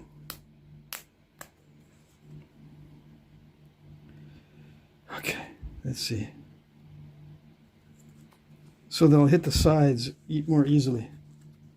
But they've got to be relatively thick so that they actually work as pressure flakers. You can't have them too thin. For those of you who haven't done this, these things can't be too narrow because they break.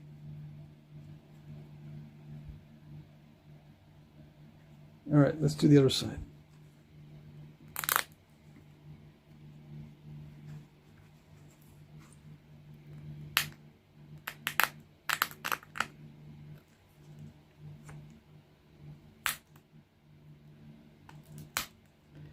Did I say narrow on this? I mean, they can't be too thin because they break. You gotta have some heft to these natural tools or they break. You won't be able to exert the kind of pressure you need. The secret is to notch thin points, not thick ones. You know, to take a lot of time thinning these down.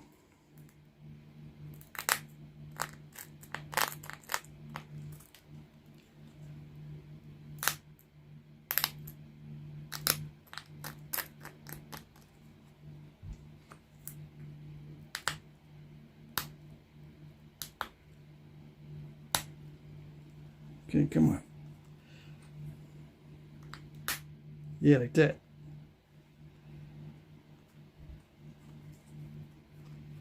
All right, just a little bit more. That's all. That's all.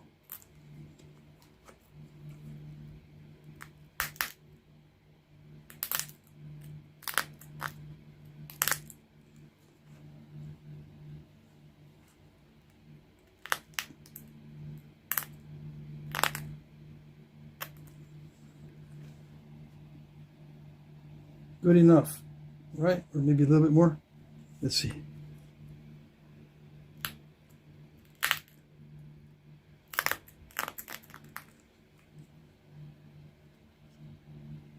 Yeah, we don't want to go too crazy.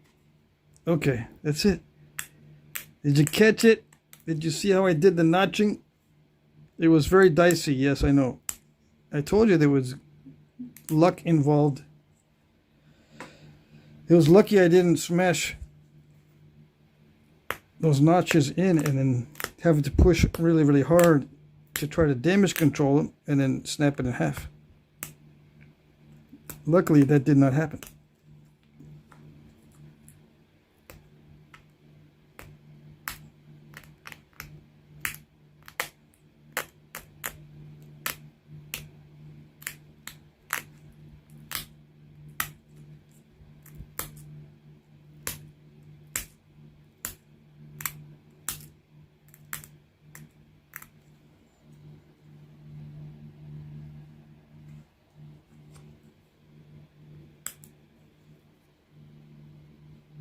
A little bit of a fox ear thing going on. Yeah.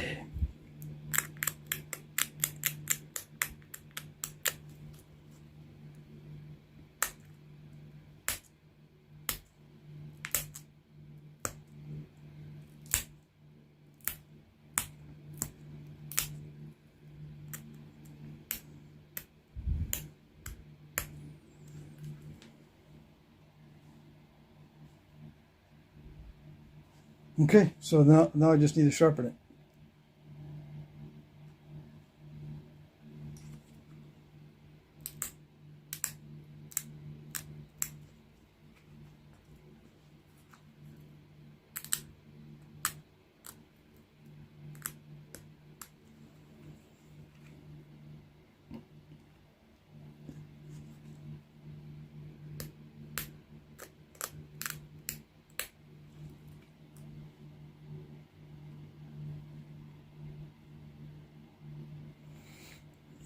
The notches are not symmetrical, but oh well. I can try a little bit of symmetry.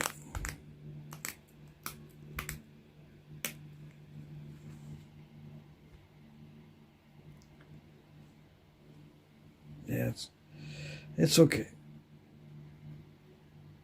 We'll just leave it like that.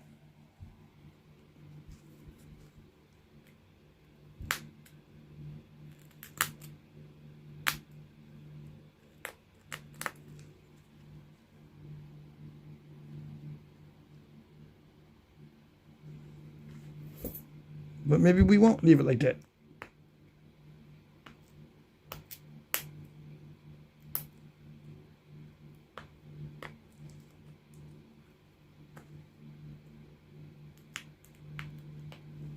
Yeah, we'll just leave it. Okay.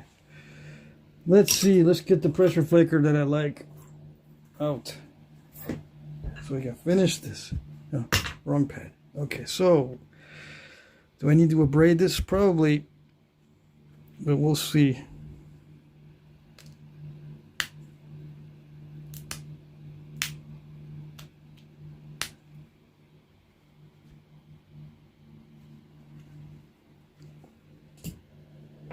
Yeah, we're going to need to abrade it a little bit.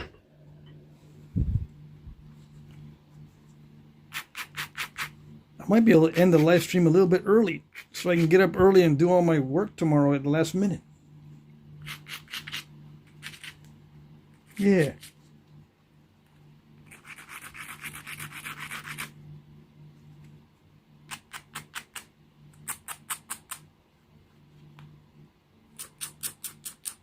Northern side notch, they didn't have needle tips on these, I don't think. So I got to be careful with the tip, so I don't cause it to be too pointy.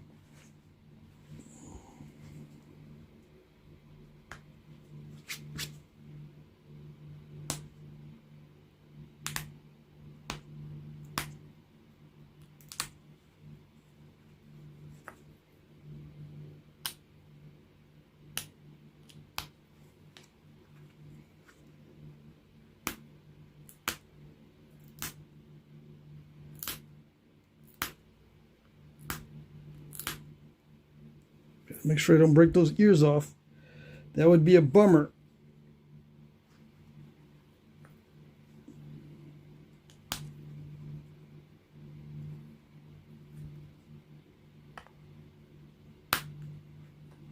Very slippery.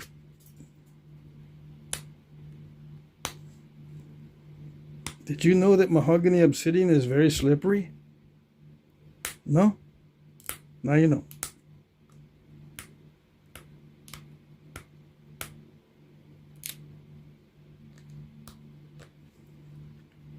Even when you grind it down.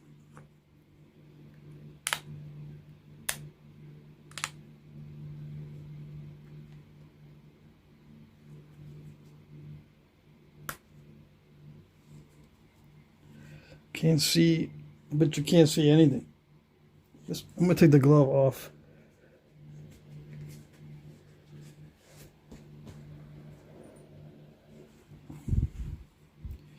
It might be focusing on the glove because there's writing on the glove, right? Let's see.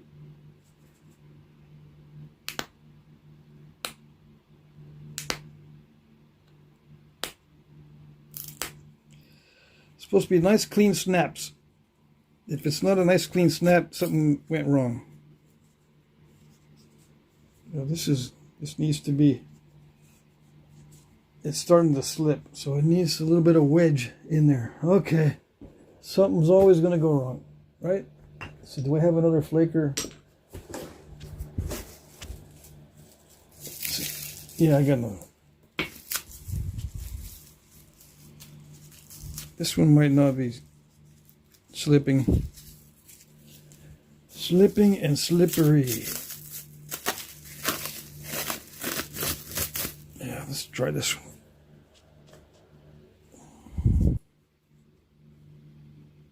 Where was I before I was so crudely interrupted?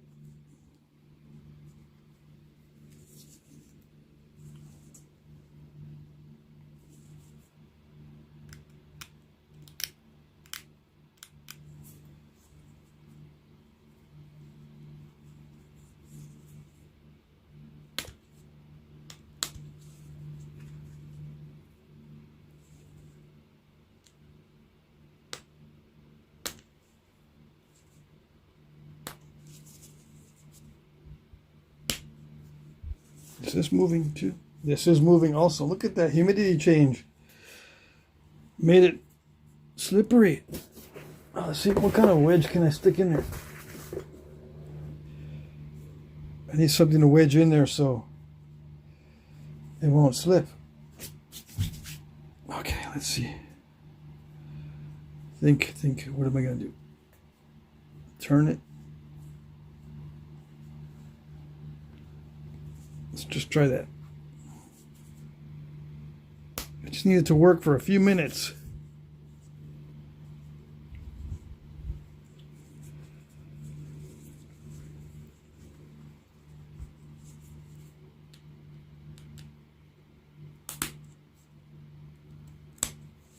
No, not like that. Okay.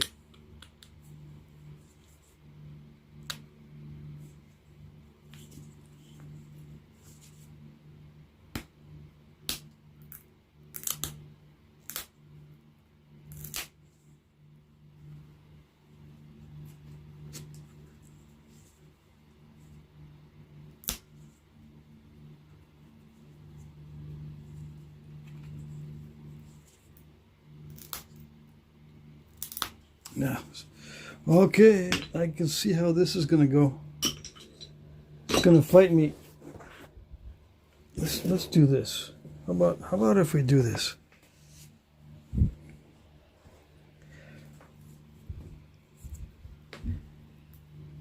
I don't like doing this. I can't grip it well. But maybe I can grip it well like this.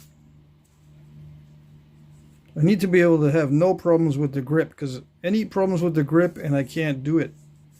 I can't pressure flake correctly if there's any problems with the grip whatsoever.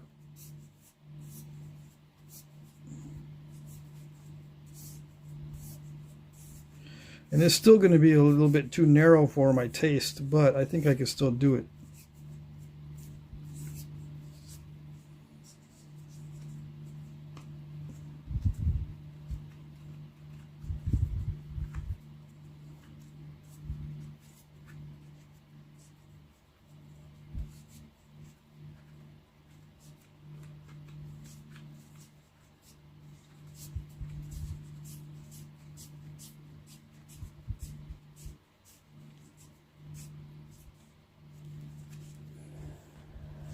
I mean, I can still do it, but I won't be able to do it as well as I need to do it, or as well as I want to.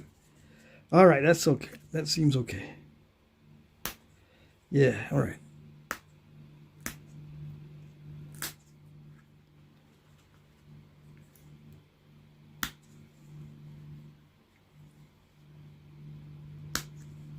Yeah. That didn't work, or did it work? It did not work. Okay. That's all right. I'm not going to be able to get rid of that step fracture in that area. In that transition area between the tip of the point and the rest of the blade. I got to work on that. I should probably take a year off so I can learn to do the transition between the tip and the blade without step fracturing it. I think that's what it would take. Since I've been trying to improve it on the fly doing videos, it hasn't worked.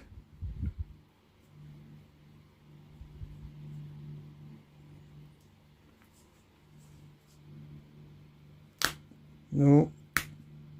I crushed that a little bit.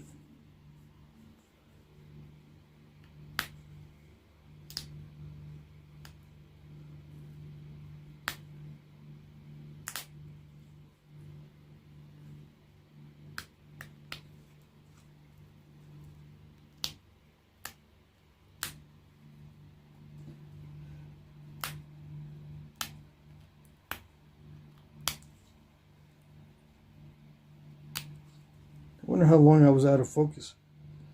Was I up here too far? I don't know. Anyway, I think that's good enough. It is still thick, but I don't want to make it thinner because it'll probably snap.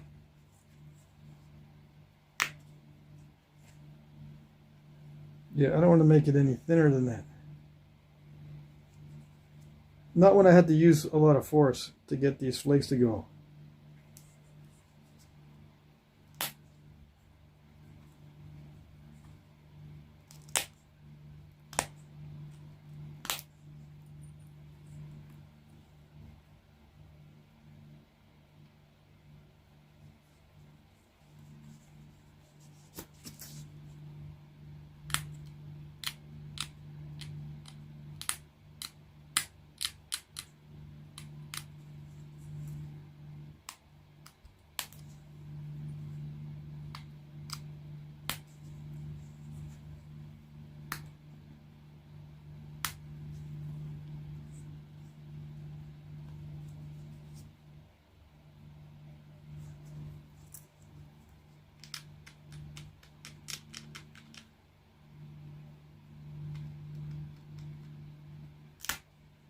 Yeah, come on.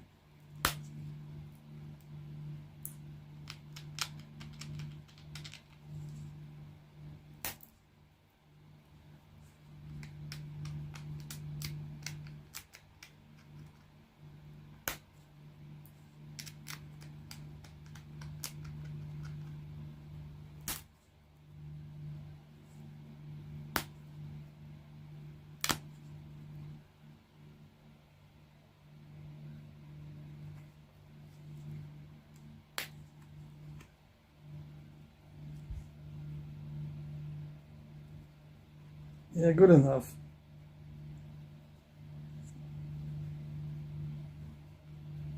Okay. Good enough.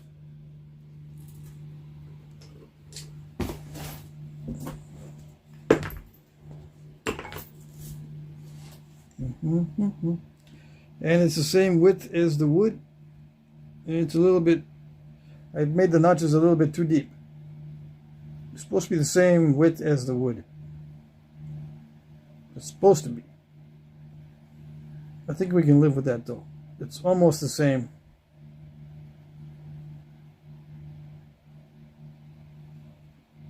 Yeah.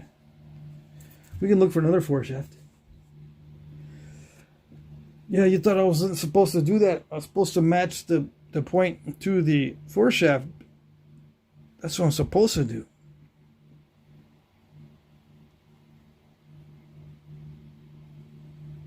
Yeah. All right. We'll just keep it as is.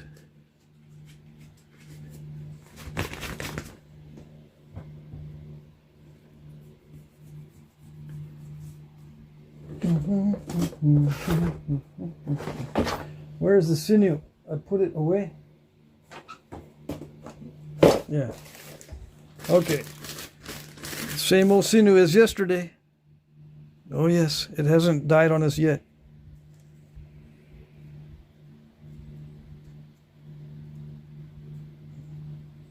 That piece is too clean. Needs a dirty one. Yeah. This one too. That one too. Just in case. Alright, so soak it in water. We're going to put some pretend hafting glue on it. Let's look at this up close so we can see everything.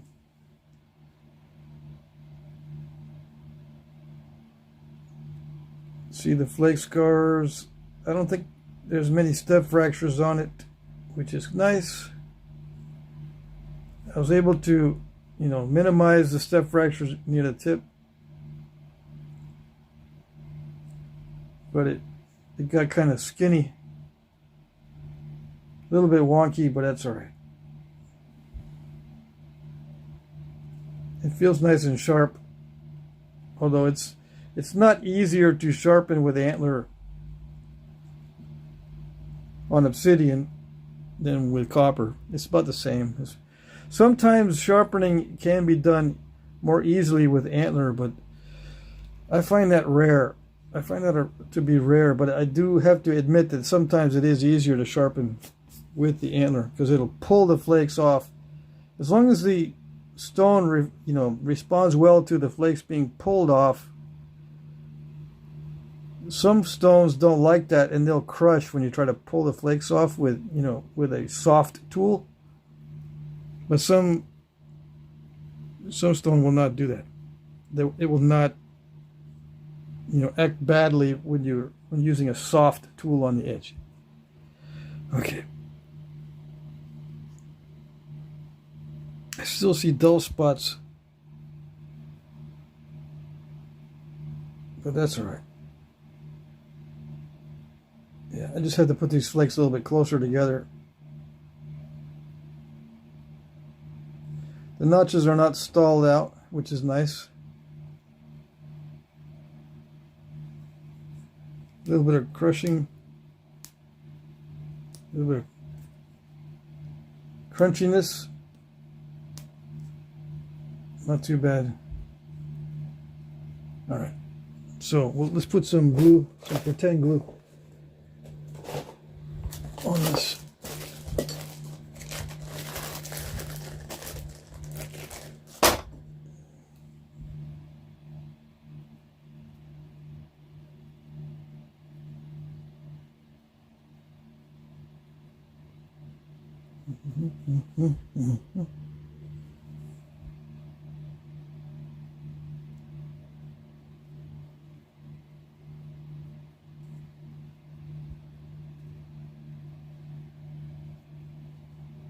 Okay, so yeah, I'm just going to massage this modeling clay into the joint. Same thing I would be doing with regular pitch glue or resin or asphaltum, except it would have to be heated, and then you have to wet your fingers so the glue doesn't stick to your fingers. The modeling clay just makes everything easier to demonstrate. I can take this off. Come on.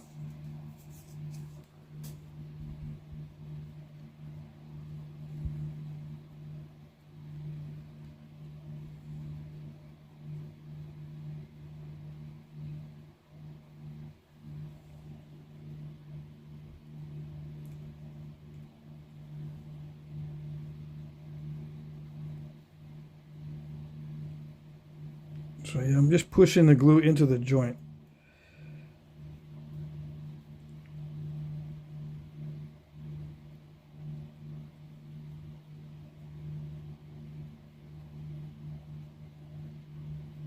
And this is pretend glue, okay? This is modeling clay. It's not real hafting glue.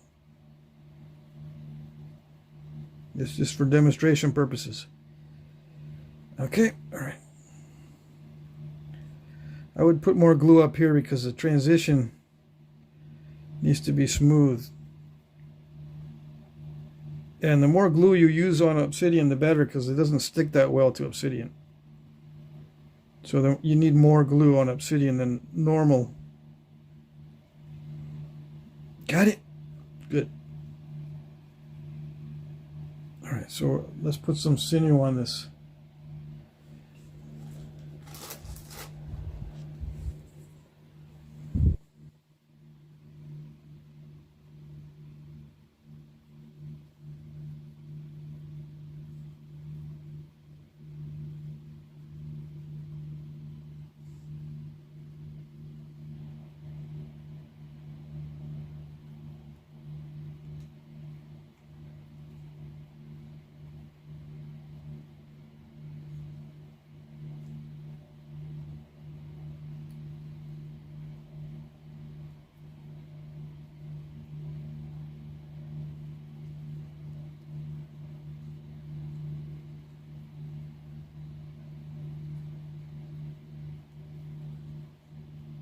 Let's see if it's still sticky. No? Okay. Need some sticky helper. I think that sinew has about had it. It lost its stickiness.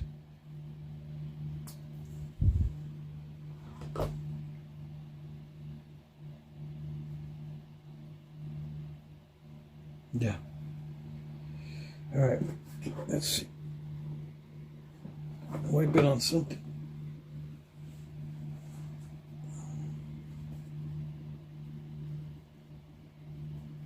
Next,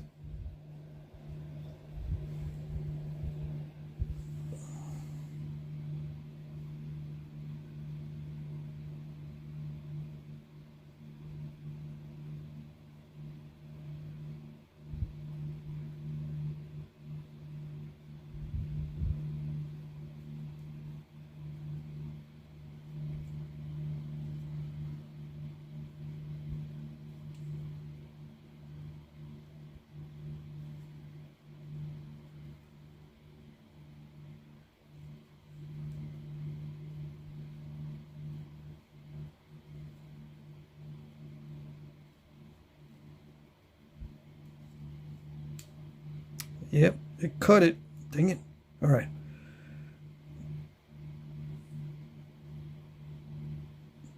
Maybe I should have dulled the inside of those notches.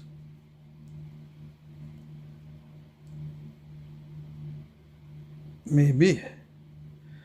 I keep touching these barbs, they're sharp.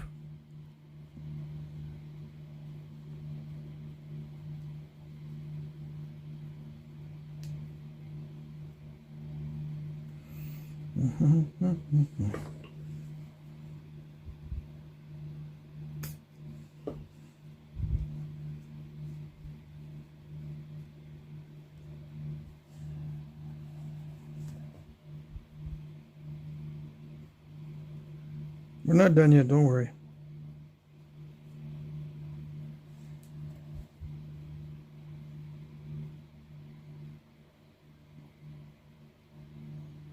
I'd be using more glue if this was a real one.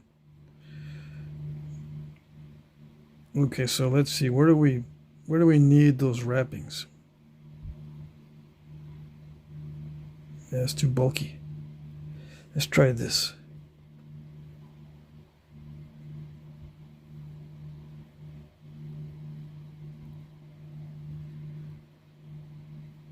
We don't want too much bulk on this.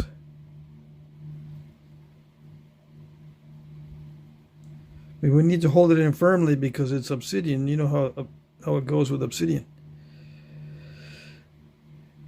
It's very difficult to keep the obsidian point from moving around.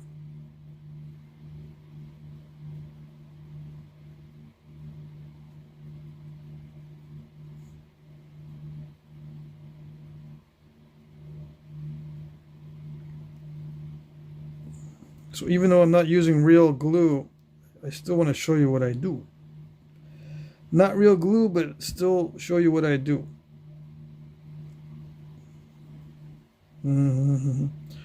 Let's see, we need some glue on that. Let's see, how do we do this?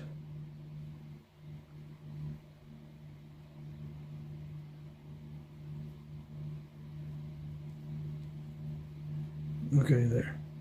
I just want to hold that loose end down. Just for looks, I guess. Okay. Oh, did I do it?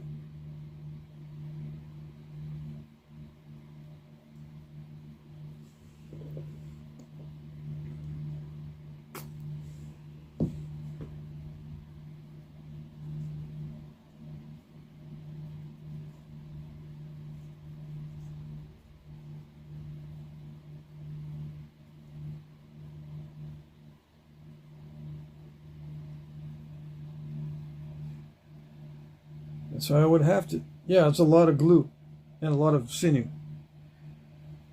But obsidian gets loose really easily.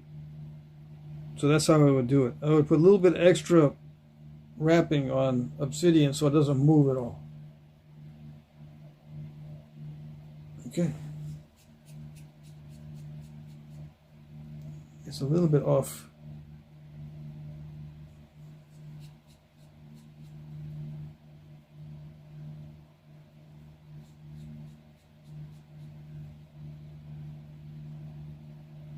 Kind of wiggly still, but when the sinew dries, it firms everything up.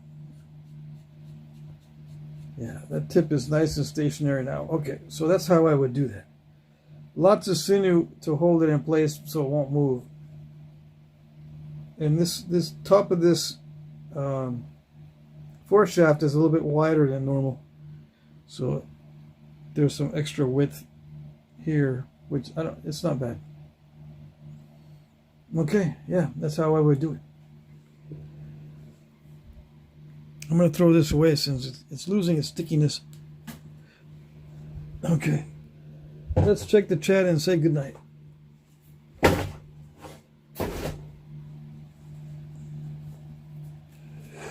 Yes, yeah. I'm already yawning. That's not good. Okay.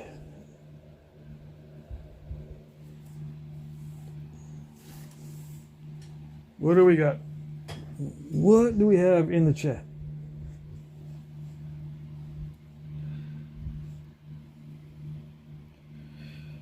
Ice wrap or nice wrap? Nice wrap. Okay, thanks.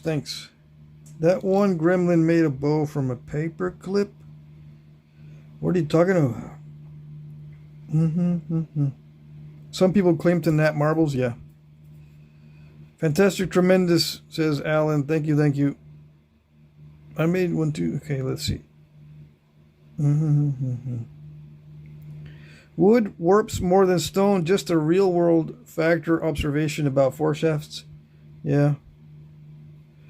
Would that size point be used for atlatl? Yes. That's an atlatl dart point. This is an atlatl dart point. It's not an arrow point.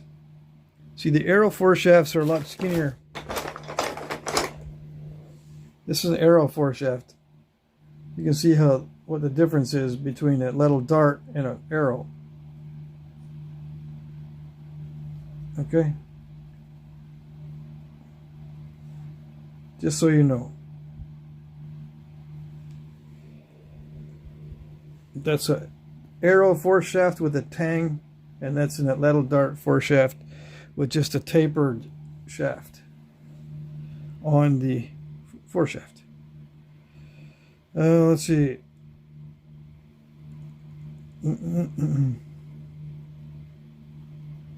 Jorge Valadez, you're here. Awesome work, Patrick. Thank you. Barnett25, I'm new to the channel, but thanks. This was fun. Oh, you're very welcome. Let's see here. What did I miss? There goes Ken. He says, marvelous, splendid. Thank you. Let's see. Red-eyed Patriots here. He that sweateth not his stages knoweth not struggle. He that sweateth until the end eateth his meal. Stoneface says, that's sweet. Oh, thanks. Thank you. Let's hold it up so we can see what we're talking about. Yes?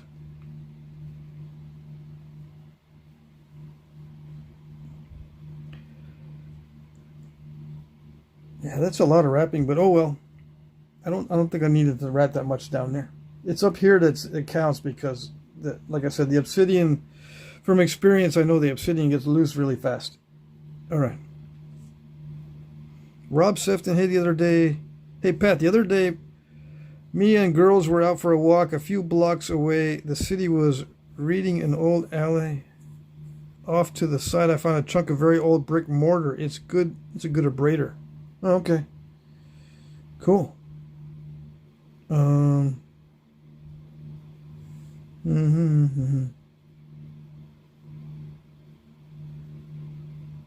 me see.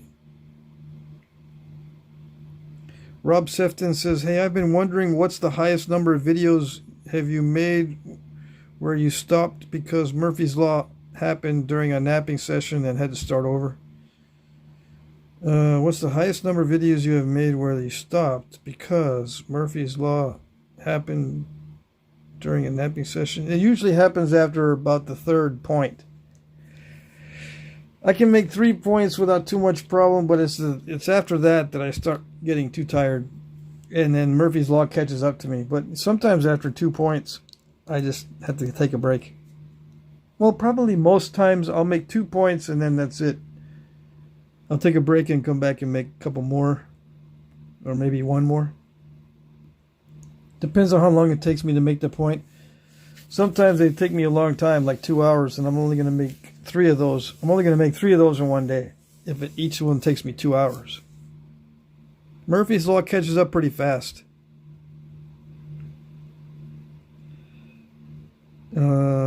Especially when I get tired. Do you do anything to take the sharp edge off the notch before mounting the point? Sometimes. It depends on the artifact that I'm trying to reproduce. If I know that the artifact has ground down notches, I'll do it. But on most artifacts, they did not grind down the notches. They might have stalled them a little bit, but I've never seen any intentional grinding on stuff that I have personally. I have seen it on others where there is some grinding down on other people's artifacts. I don't have very many of my own, but the ones that I do have are either stalled or very sharp. There's no in between.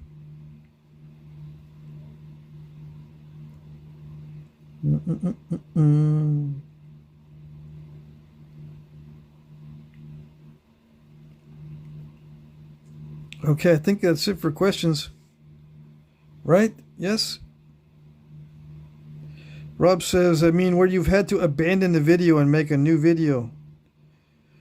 Well, yes, I have deleted videos because I made too many mistakes. Yeah. But I don't know how many I had to nap before the mistakes started to happen. But yeah, I have deleted videos where I made mistakes.